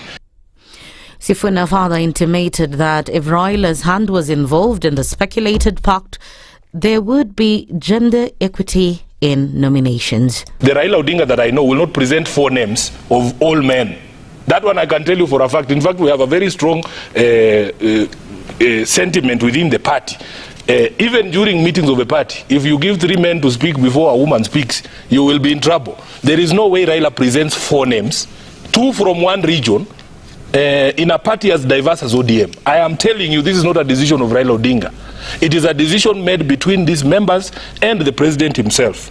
At the same time, Sifuna has said that he's ready to relinquish his post of Secretary General if his sentiments conflict or contradict with the party's position. I have made it clear to the leadership of the party that if I am made or we are made to vacate the position that we took, that this decision was not a decision of the party, then my position as SG will be untenable. I am ready to make that position very clear. The reports emerged following Odinga's argument to a national multi-sectoral dialogue forum. Ruto proposed to address issues Kenyans have raised in the anti-government protests since last month. Now, President William Ruto's decision not to reappoint the former gender CS Aisha Jumwa to his new cabinet may affect his popularity of the UDA party in Kilifi County. Led by UDA County Coordinator Moses Matano, they've said that UDA grassroots elections may not even be held in the region. Mimi mwenyewe hujanipa kazi yote hata kufuta vumbi katika ofisi yako. Niko lakini kwa sababu nimekupenda na ninakuamini, lakini sasa imani imepotea. 2027 ukija sisi tutakuamini vipi? Ukija 2027 uweke mkononi tumalizane. Ukiamua kubadilika kule mbele kama ni shetani atakuwa amekuingia kama sahihi, tutakuwa tushamalizana. Lakini sahihi ile picha unayoenda hatuelewi tumlaumu shetani ama tukulaumu wewe ama tumlaumu Raila. Hatuelewi na wewe ndio kiongozi wetu uko pale mbele. Mwelekeo sahihi hatuna picha, maana hata uchaguzi UDA ulikuwa ufanywe, hatuoni, hakuna tena. No UDA. His statement has been emphasized by Mufida Mohammed, who's said that Ruto failed to observe gender equality by only picking 6 ladies, with none of them being from the coastal region. Kilifi County twajiita mayatima. Je, hii gender iko wapi? Maanake tukiangalia county Pwani nzima waliopewa wanaume, na tunasema hii sheria katiba ya sasa tunaangalia gender. Je, tuna gender hapa? Hakuna. Tuna gender hapa? Hakuna. Tuna mama tunaangalia? Hakuna. Tulikuwa na mambo tunategemea ya hali ya juu kwa mama waziri. Tulikuwa ameshatuundia mpaka kikundi cha kina mama. Je, Kiwori itaendelea kina mama? Matamanio yetu na roho zetu na imani zetu zilikuwa kwa Aisha, tukijua Kiwori itatufikisha mahali. Well, sorry to them. Police in Migori County are pursuing a man aged 25 years accused of killing his wife aged 19 years following marital wrangles. Suna East Sub-County Police Commander Ruben Kimboi said the deceased, identified as Okoh Onyango, was killed and her body dumped in a bush a few kilometers from their home. Kimboi said the deceased had injuries around the neck and an indication that she was strangled to death by the prime suspect, identified as Asman Oma. And in the international scene, it was Joe Biden's first chance to define how he'll be judged by history. In a rare televised address from the Oval Office on Wednesday night, his first public comments since he abruptly ended his re-election bid on Sunday, he spoke of his accomplishments, his humble roots, as well as the said future of American democracy, which lies in their hands. What he didn't do, despite saying he would always level with Americans, was provide a direct explanation for the biggest question of the day. He didn't say why he has become the first incumbent president to abandon a re-election bid just a few months before voting begins. That's the Newswire. I'm Leah Ubaga.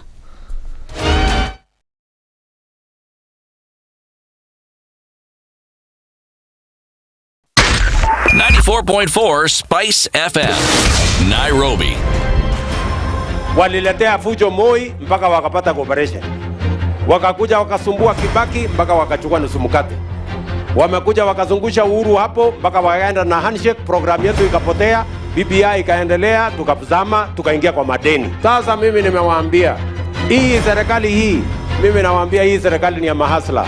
Hakuna nusu mkate, hakuna handshake, hakuna hiyo borojo. Jana nimeona wale wazee tulishinda. Ati hiyo mzee akisema ati he will not be coerced or intimidated to joining our government. Wewe mzee sikia. We have no business within our government. Hatuna haja na hatugojei wewe. We are not looking for you and we have no time. Stop saying that people can force you to come to this government. Forget about being forced or coerced. We are not interested because sisi tuko na kazi ya kufanya. Kama kuna mtu ako na namba ya William Ruto, arekodi hii video mtumie. Maisha yangu tangu nizaliwe sijawahi kuona mtu muongo, mfisadi, baradhuli, dhabdhabina kama William Samoei Ruto.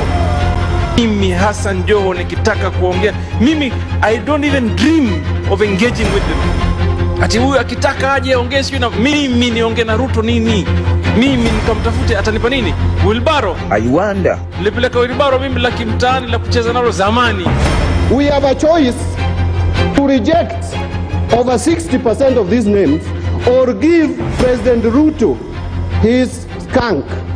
Apart from a few individuals who are not even more than 8, the rest are incompetent, unqualified, have integrity issues, are people who cannot deliver this country from where it is to the next level that we want the country to move in. A few moments later. Now forwarded the name of John Mbadi Ngongo to the Ministry of National Treasury and Economic Planning. The Honorable Hassan Ali Joho, Ministry of Mining, Blue Economy and Maritime Affairs. The Situation Room, Kenya's biggest conversation.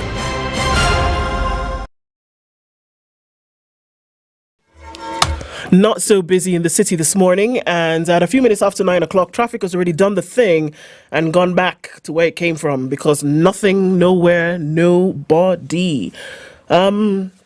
Just a little bit of that on Landis Road as you go towards Kamkunji, and then on Gong Road, we're seeing a little bit of that as you get towards your different junctions, but I think you'll be fine wherever you're going this morning. Let's talk SpiceFM KE on X, hashtag The Situation Room.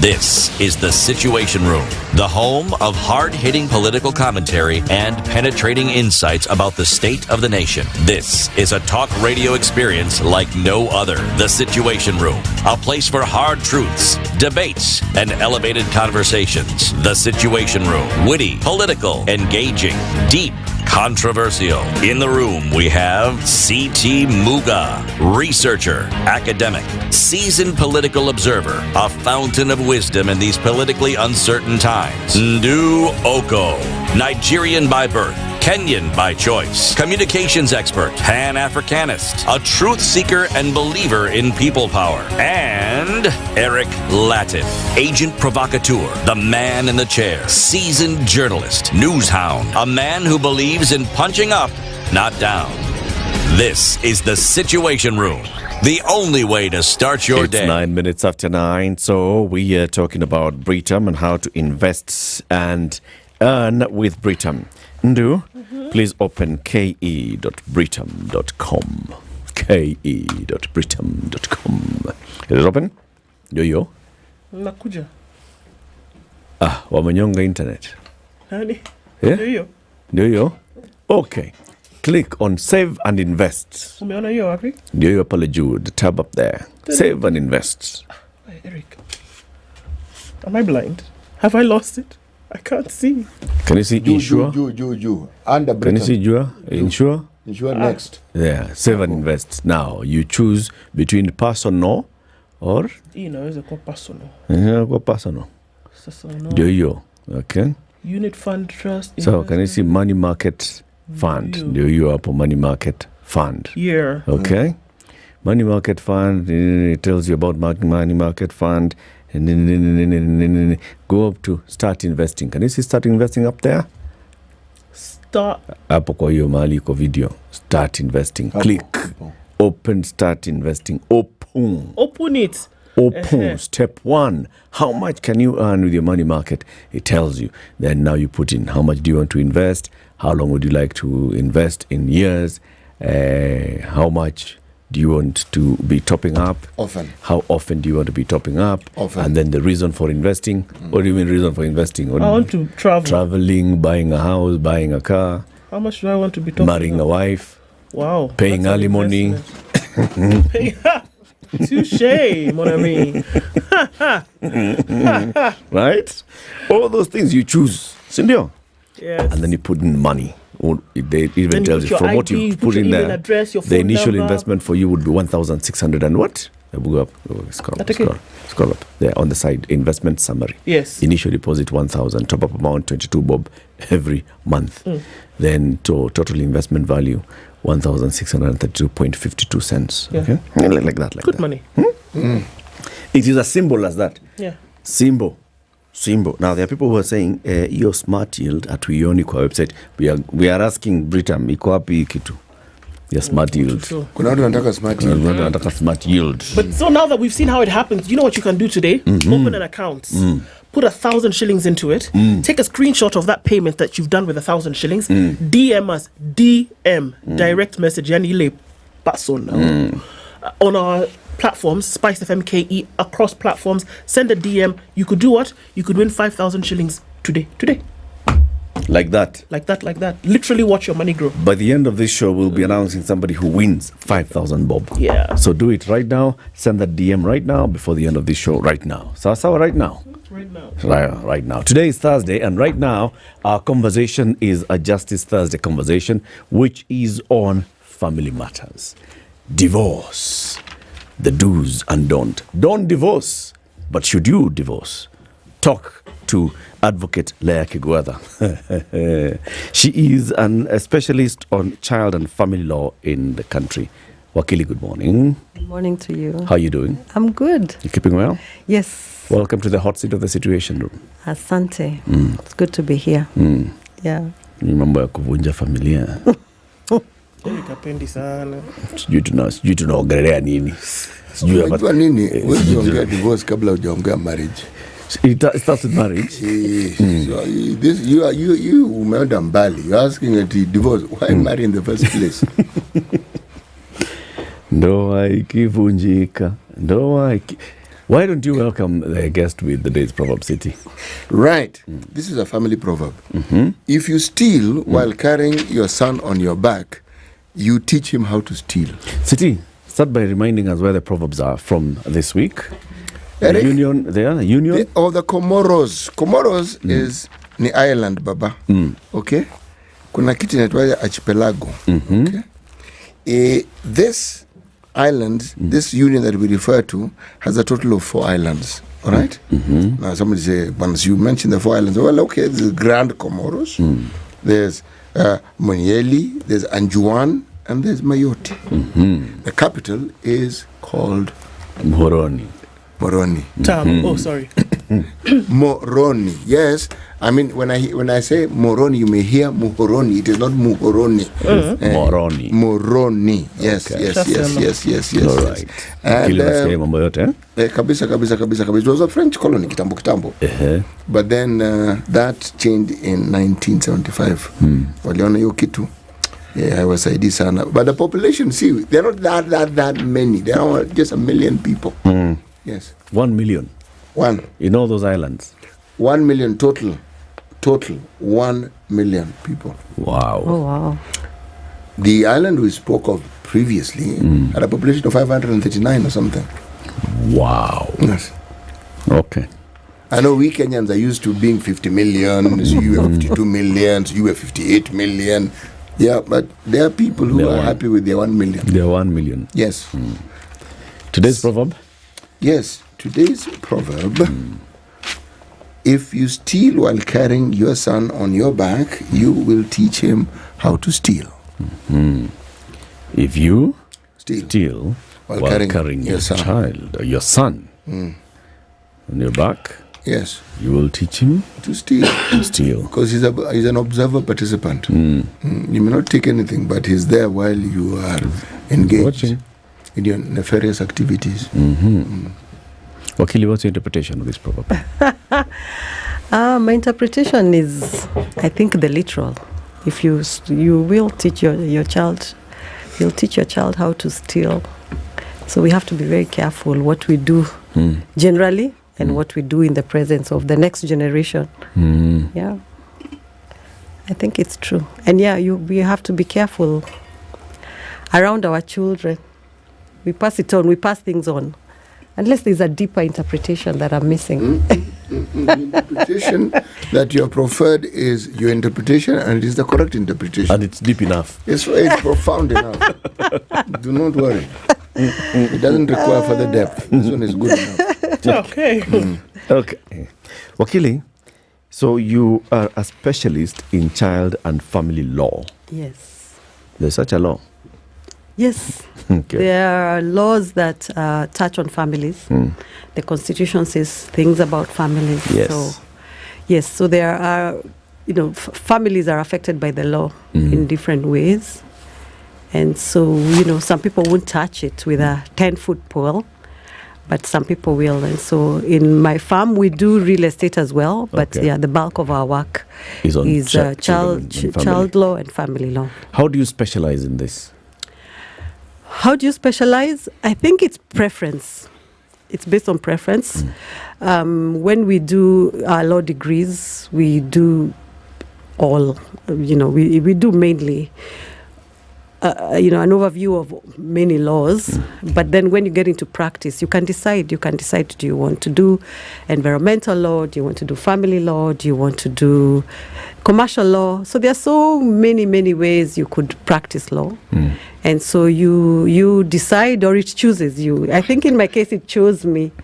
I don't know if I set out to become a family lawyer. In the university, there was a course called Children and the Law. I always tell people that I did not do children and the law. I was going to become a commercial lawyer. And then, that changed. I eventually ended up teaching children and the law, and I've done a lot of children cases and family law cases generally. So how did it find you? Because you say... How did it find me? It found you. It did. It found also. It So did. how do they position themselves so that they can be found? No, it found me. It just was relentless. I remember a season of my life where I changed jobs, and I was going to be doing a little bit of family law and a lot of real estate conveyancing law. But people still kept, even from my friends from college doing other specializations, anytime they had somebody say they have a family law problem, they'd send them to me. So they'd come to me, I'd do what I can, or hand them over to somebody else. But then when I then started my own practice, I stopped, handing people over to other people and started to do the work myself. So that's why I say it followed me. It found me. It found me and followed me. And I've done it for many years. And you thrived in it. I've thrived, yes. So then, when people think of, family law and all, maybe you think towards the end or at that point when the family is actually just breaking up. But do you deal with family law cases when there's no issue of divorce? Oh, absolutely. All right, so take us through the whole spectrum. The happiest part of family law that I do is adoption. Adoption of children, where we form families. We help form families. That's happy law. It's law that's fun law to do. So we do adoption, we do guardianship of children. In that case, there is nobody really. We are, securing families, getting families together. We do estate planning. At that point, you're trying to think through your wealth and the best way to structure it so that it benefits your family. We also do. Then now, there are the non-contentious aspects of family law, and then now when there is contention, sometimes then you come in. So even when we do probate and succession and inheritance, it doesn't always become a fight. Sometimes it's very straightforward, very collaborative. It's also happy law. It's sad because you've lost somebody, but you're coming in to settle issues and to make sure that the property passes on and stops being in the name of the person who passed on in a quiet and an agreeable way. So there's that. There are collaborative aspects of family law, and even when there are problems, you can still make it collaborative. When people are breaking up, if they decide really they can't try anymore, they've tried their best, you can agree to co-parent amicably and come up with a parental responsibility agreement, a co-parenting plan that's amicable and collaborative. And also, if there is a breakup, you can agree to divide the property in ways that are, are collaborative.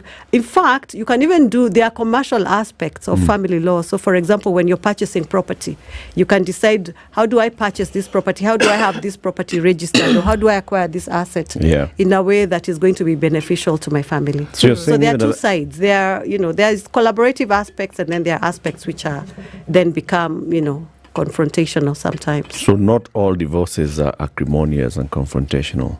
Not all divorces. You can actually do an amicable. Divorce. Now, our law doesn't quite allow you to do 100% amicable divorce. You can't hold hands, go to the court. Okay, well, not hold hands. You can't walk over to the courts together and tell the court, we've agreed to break up. And we want you to dissolve our marriage. We've agreed. We can't agree to Really? You can't agree. Yeah, Really? You can't agree. You can't, not yet. Why? But you're acting surprised. But remember, a few years, was it last year or the year before? There was a proposal, there was a bill to allow for people to come in and say we are done. Yeah. And it was shut down in So Parliament. what does the law currently say?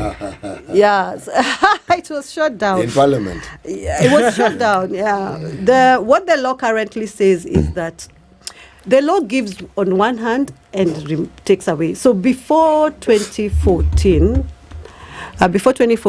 you would have to really prove a matrimonial offense. Say the person has been cruel, the person has been adulterous, the person has, done this and that to me, and that's why I want out. Abandoned.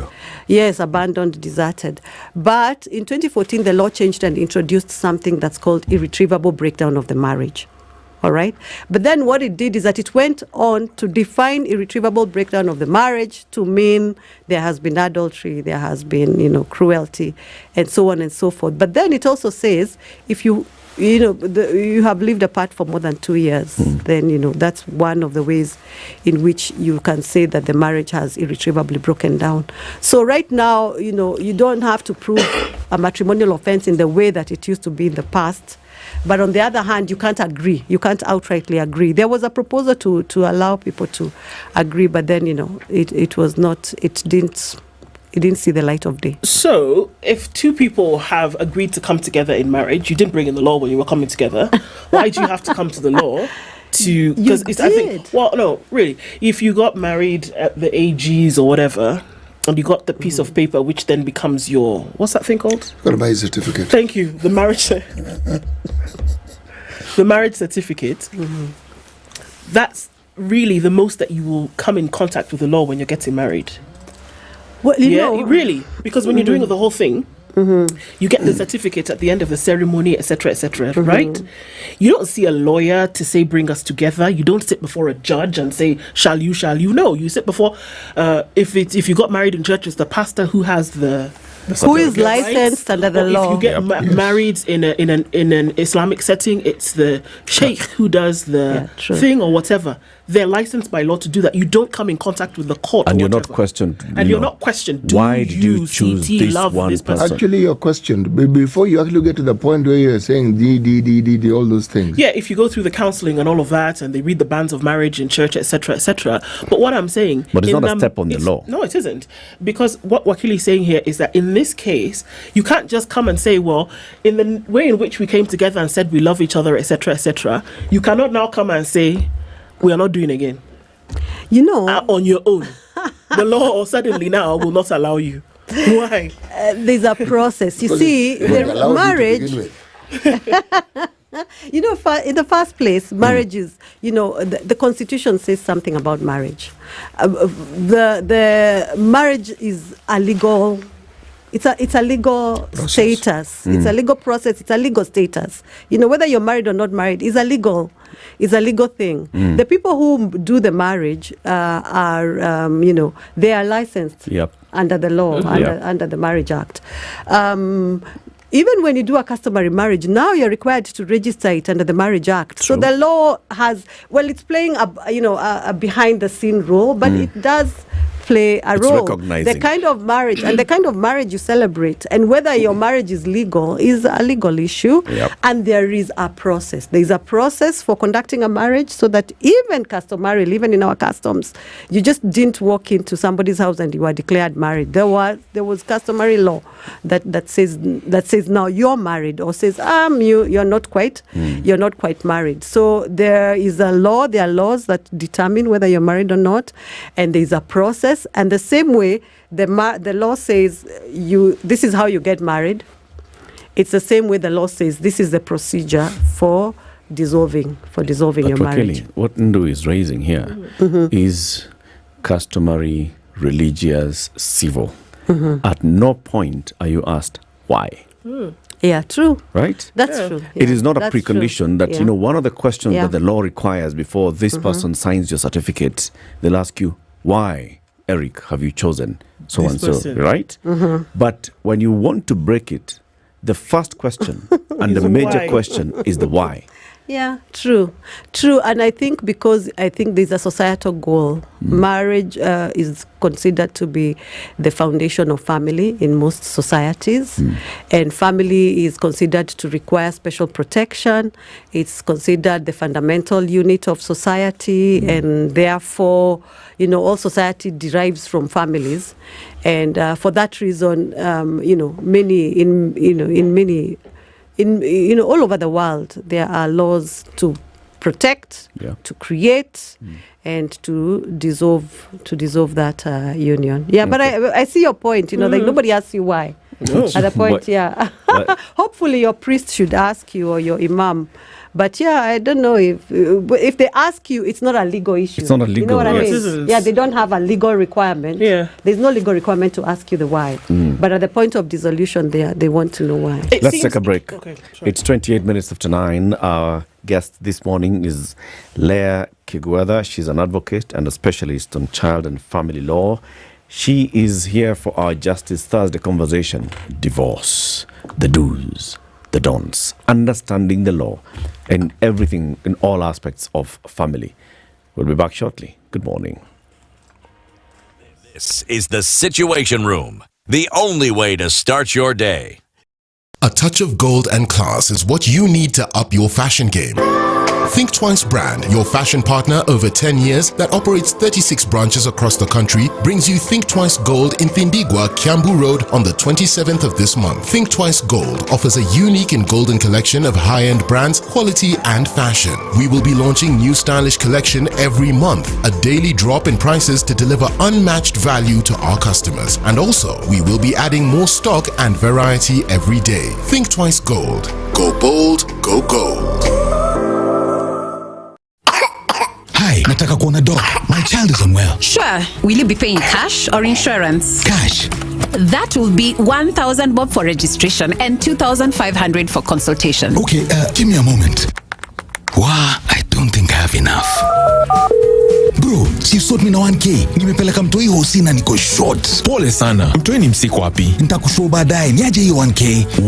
Aki sina kitu misai.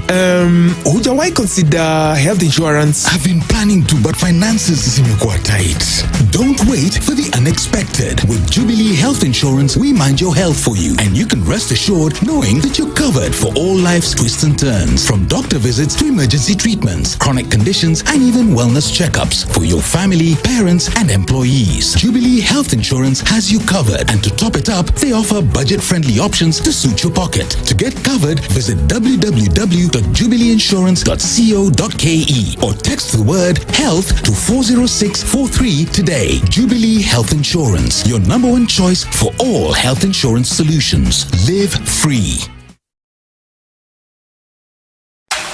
The weather with SpiceFM.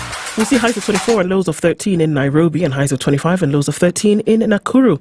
Highs will be at 24 and lows of 14 in Nyeri, while Eldoret will see highs of 22 and lows of 12. Mombasa will see highs of 29 and lows of 22. And we'll see highs of 28 and lows of 23 in Malindi. 28 will be the high and lows of 18 in Kisumu, while Kakamega will go to highs of 27 and lows of 16. Kampala will see highs of 28 and lows of 16, while Dar es Salaam will see highs of 31 and lows of 21. Highs of 20 and lows of 5 in Johannesburg, while Mogadishu will see highs of 29 and lows of 25. We'll see highs of 21 and lows of 13 in Addis, and Lagos will see highs of 29 and lows of 25. Kinshasa will go to highs of 30 and lows of 20, while Beijing will see highs of 28 and lows of 24. Paris will see highs of 28 and lows of 19. London will see highs of 20 and lows of 15, and New York will see highs of 30 and lows of 20. Morning. Spice up yourself.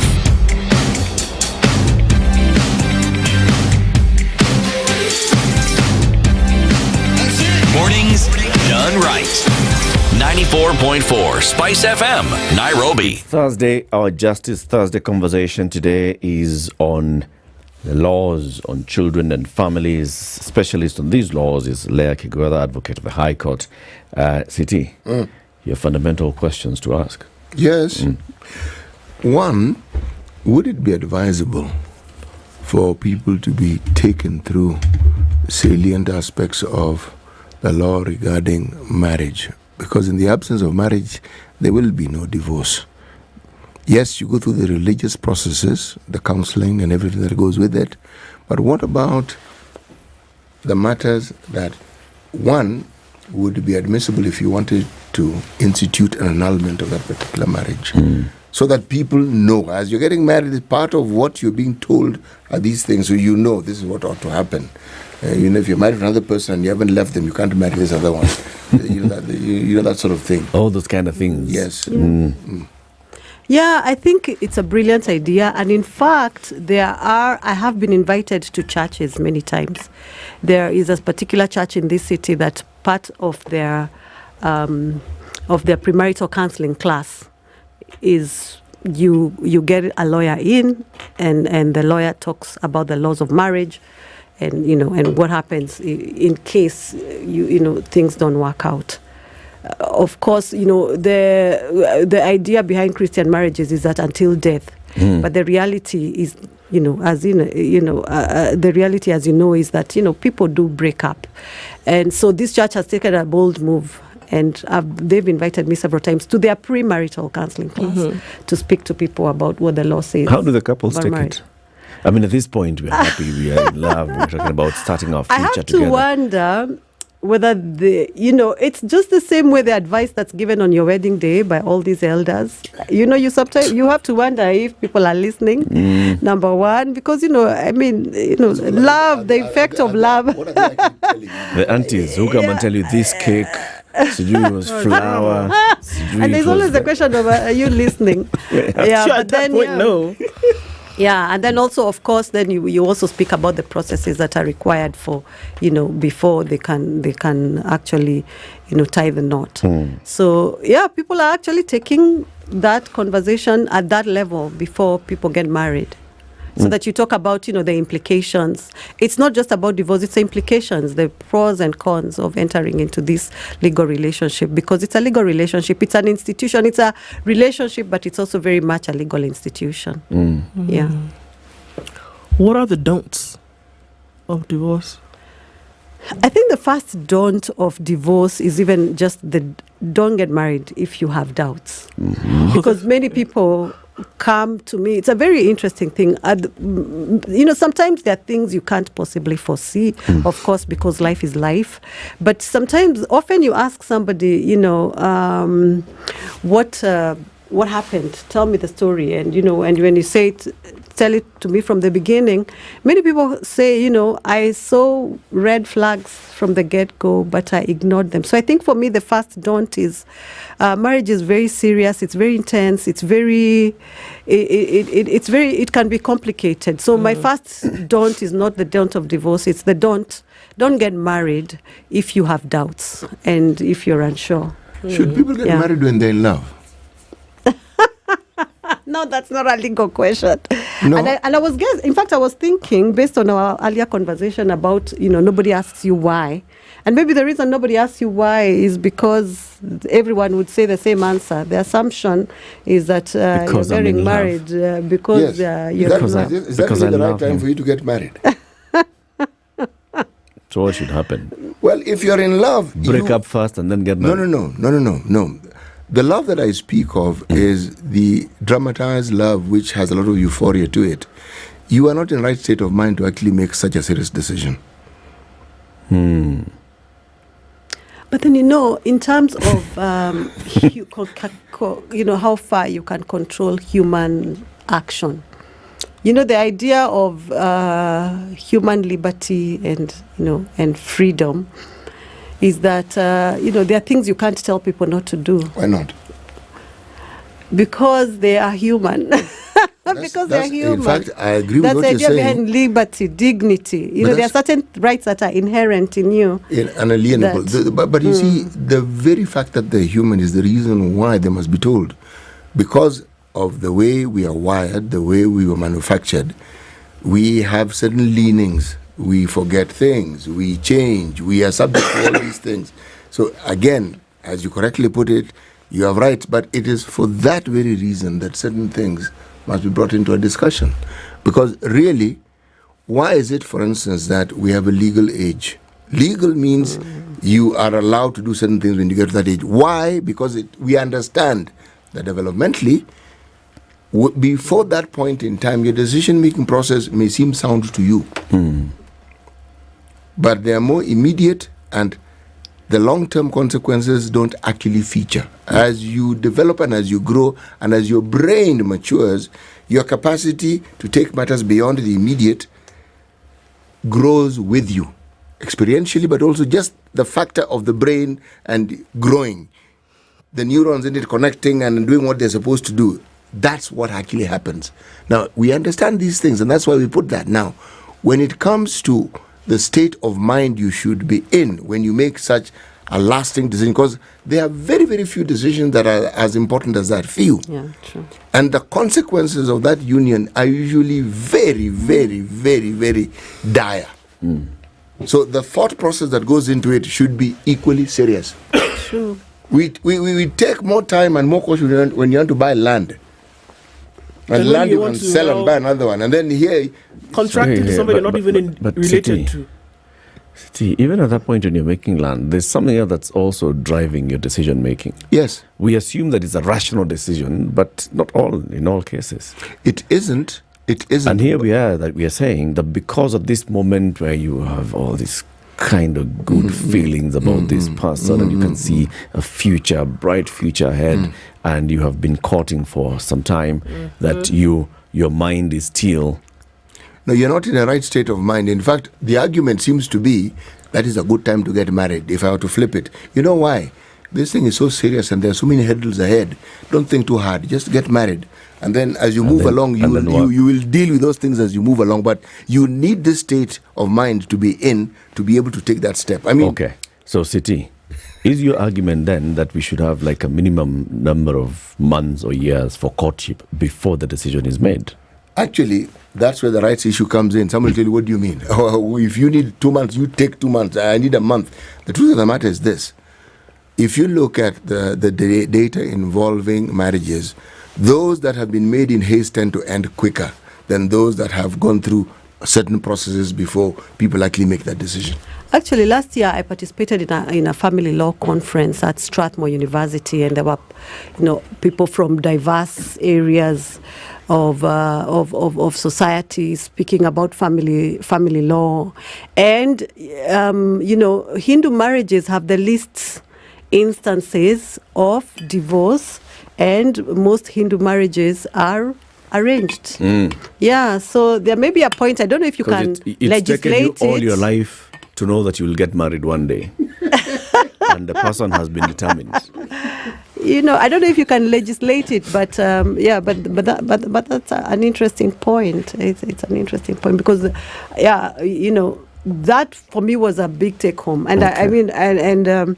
that that the Hindu marriages, which are mostly arranged, not all of them, of course, are arranged, have the least incidences of divorce. Now, I don't know if the research went further to find out, is it that there are fewer Hindu marriages than, say Christian marriages or customary marriages?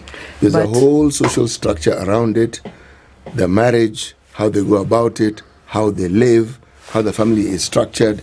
See, we have been inducted into the Western concept, which some argue are biblical, where you and your wife form a unit, and that nuclear unit is what is fundamental.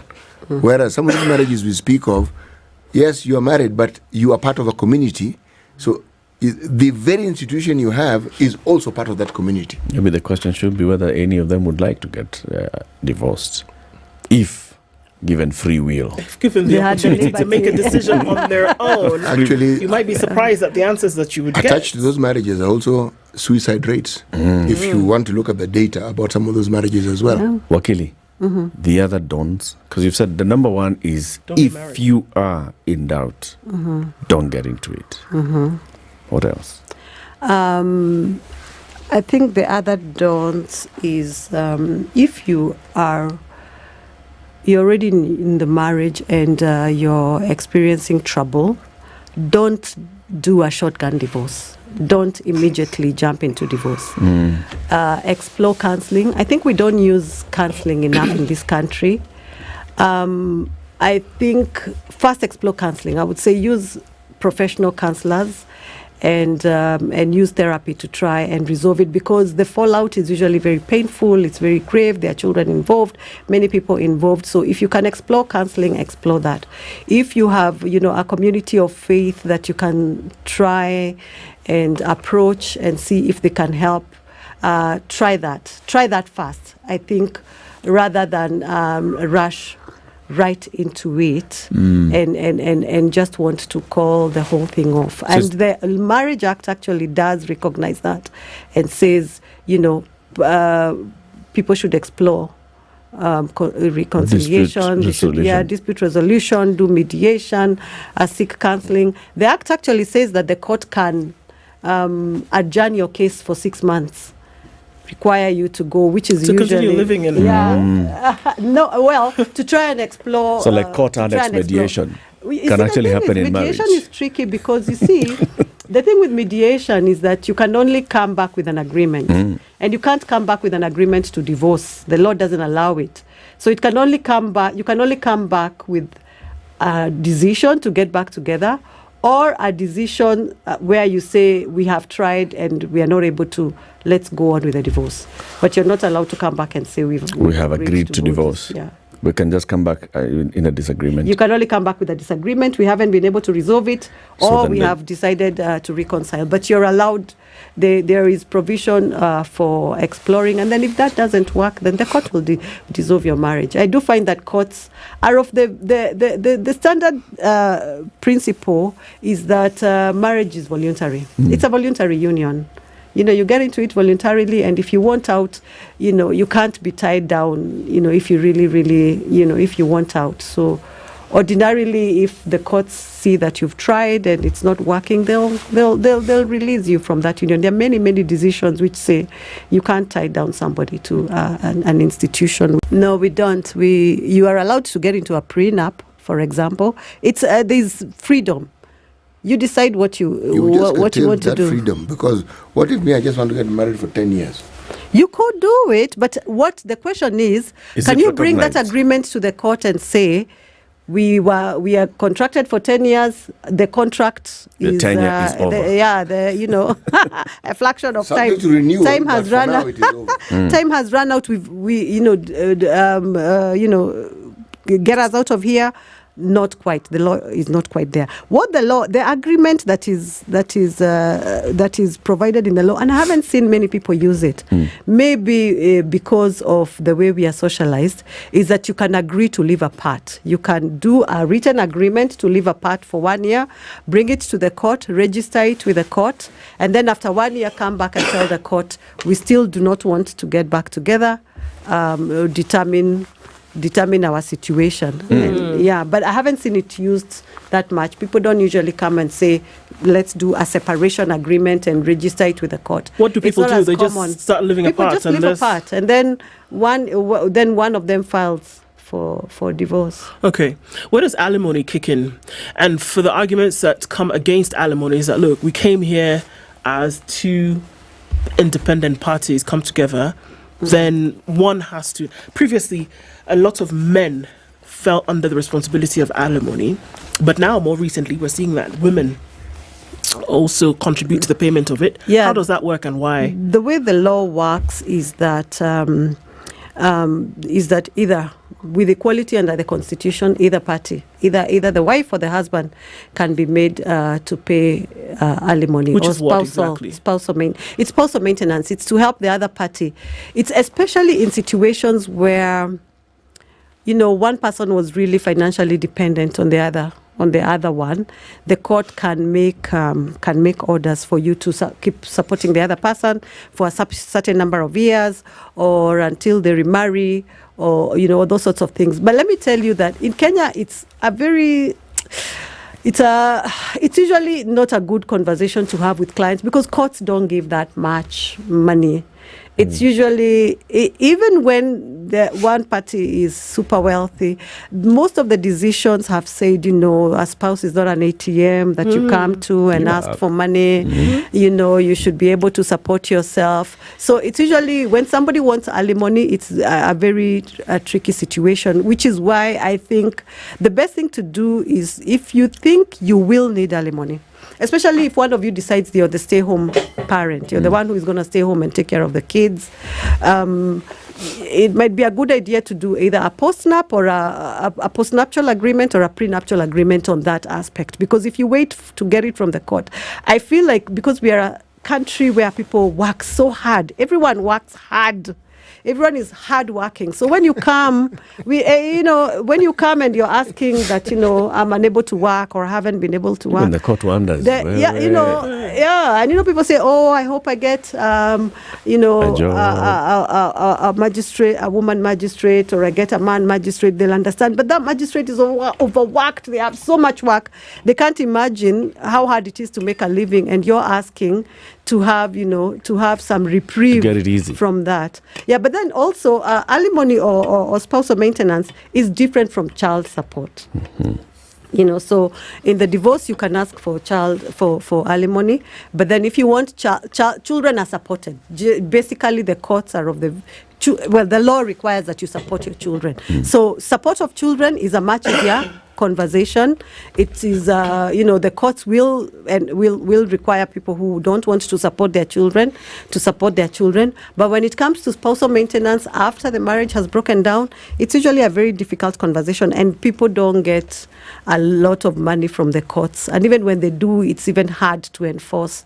I find that, they basically, and there was a case where, a woman was ordered to pay spousal maintenance to her spouse. You can imagine her shock. She immediately appealed, and the Court of Appeal didn't uphold that order for maintenance. So spousal maintenance is very tricky. It's a tricky one. Yeah. This child support, is it shared? Is it a shared responsibility that the two parents are equally contributing to the maintenance, to the support of the children? Yeah, it is. It's shared. It's shared. The equality of it is nuanced. It's not an absolute, split the child into two sort of situation, but it's shared. Every party has to, everyone has something. to, everyone has to contribute something. And I find that what courts find, have found, in practice, what happens is that the courts will say, the law is concerned with 5 things: food, clothing, shelter, education, and medical cover for the children. There could be holidays, entertainment, all these other, things that we do for our kids, and that the court will not consider because the law says food, clothing, shelter, education, and medical. So one parent will be told to take care of certain of those things. The other parent will be told to take care of certain of those things. But in the cases that we read, and those that we see coming out of divorce courts, is where, or even it's where one parent is going to court seeking that the other parent pays an X amount to maintain the lifestyle of the children, because we were together, these children were used to this, they were going to this kind of school, they were used to having this kind of holidays, they were used to this kind of level of medical care, this level of education, and you're saying that the other parent is the one to pay to maintain that standard. Yes. So, of course, the parent who goes to court is the parent who feels that the status quo is not working in their favor. They've left, they've probably have the children, they are housing the children, feeding the children, then there are all these other bills to be paid. So ordinarily, the courts will say the person living with the children should provide them with food, clothing, and shelter. Okay? And then the other person should provide school fees and medical. Now, on those issues, and sometimes, because you are taking care of the children, if you're the one living with them, the court may say, let the other person take care of school fees and medical, and also give you some money monthly to help you, because, you're with taking care of many bills. Now, the court can't force you to take your children to a certain school. The court cannot force you to keep a medical cover, that you had an expensive medical cover and you have to keep that. But the court will consider, are you punishing the children for the breakdown of the family? If your children were going to a high costs international school, and now upon the breakdown of the marriage, you're saying, I can only afford a public school, the court will think, are you punishing the children? And the court will say, give me your pay slip or give me your earnings, and let's look and see whether if you were able to afford it before. Of course, economies of scale and things adjust a little bit, but the court will try and see whether are you trying to punish the children. So especially with schools, the courts will sometimes say, continue to pay school fees at the children's current school, or they have moved to another school that is almost the same school fees as their old school, continue to pay fees at that school, because even if the court can't force you to keep your kids in a certain school or provide medical cover for a specific in a specific medical cover, you shouldn't also be punishing the children for the breakdown of the relationship. Do you see increasing numbers of divorce in Kenya? Yes, we do. And I think it's not that, well, my view is that there are many reasons. But sometimes the reason people suggest is that, we just get tired more easily and we move on. But remember, now there are more formal marriages. Many people have to formalize. Traditionally, our grandmothers didn't live. They stayed there, and wife number 3, number 4, number 5 was brought in, and there was no divorce. You see, but now the dynamics of society has changed. People are saying, no, I'm not going to stay through wife number 2, 3, 4. And how do we deal with this? We dissolve the marriage, Saying that many traditional societies didn't have divorce. I think there were divorces, but there were less. Because if you enter into a polygamous setup from the get-go, and there will be other people coming in, then you might not leave. But then if you enter into a monogamous marriage and somebody else is brought in, you decide, what do we do now? Do you determine that the marriage you're in is monogamous? Before you get married. Before you get married. Therein lies the tale. You see, I am thinking, the institution of marriage as we understand it and the evolving nature of it and everything around it, if you were to understand it, what would you say, because this is something you interact with regularly, the cases that you've heard, what category do they fall under? What is it that brings people to you? What is it that makes them want to divorce? In most cases, it's infidelity and cruelty, both physical and emotional. And then the third category is abandonment or desertion, where somebody has walked off, has been gone for many years. And I wonder, in all these cases, does the court require proof? Yes, the court requires proof, but the proof is not proof beyond reasonable doubt. It's just basic It's proof. not proof beyond a shadow of doubt. It's proof on a balance of probabilities. So once you establish that it is probable that what you're saying is true, then the court will dissolve the marriage. So, what would constitute emotional cruelty? It's actually even defined in the in the Protection Against Domestic Violence Act. There is it talks about the sort of the language, demeaning language that you use against the other party. There is financial. There can be financial abuse. Treating somebody in a way that you are making them to be deprived of a livelihood. There, emotional cruelty there are actually definitions in law, and even when it doesn't meet the definition, just the court listening to the person and what they went through in the marriage, they can, determine that was cruelty. Hata nipatiangi chakula nikiingia kwa nyumba, hata akinipatia ugali imepoa, ama ile pesa ananipatia hata itoshi siku moja na nataka ikae kwa mwezi. Those kind of things. It's those kind of stories. It can be subjective, but you see, at the end of the day, the point is that marriage is a voluntary union. Yeah. So you need to provide reasons. You need to prove on a balance of probabilities, not beyond a shadow of doubt, and not even beyond reasonable doubt. You need to provide some proof. You need to show that you did take some steps to try and resolve the issues that had a reason, but it's all on a balance of probabilities, because overall it's voluntary. The question of whether we understand the people we've chosen to live with or to marry vis-a-vis our reasons for getting married, you put them on a weighing scale. What trumps the other? Because again, we are back to I'm emotionally entangled and I feel that this should end in a union. And then there is me and there's my expectations.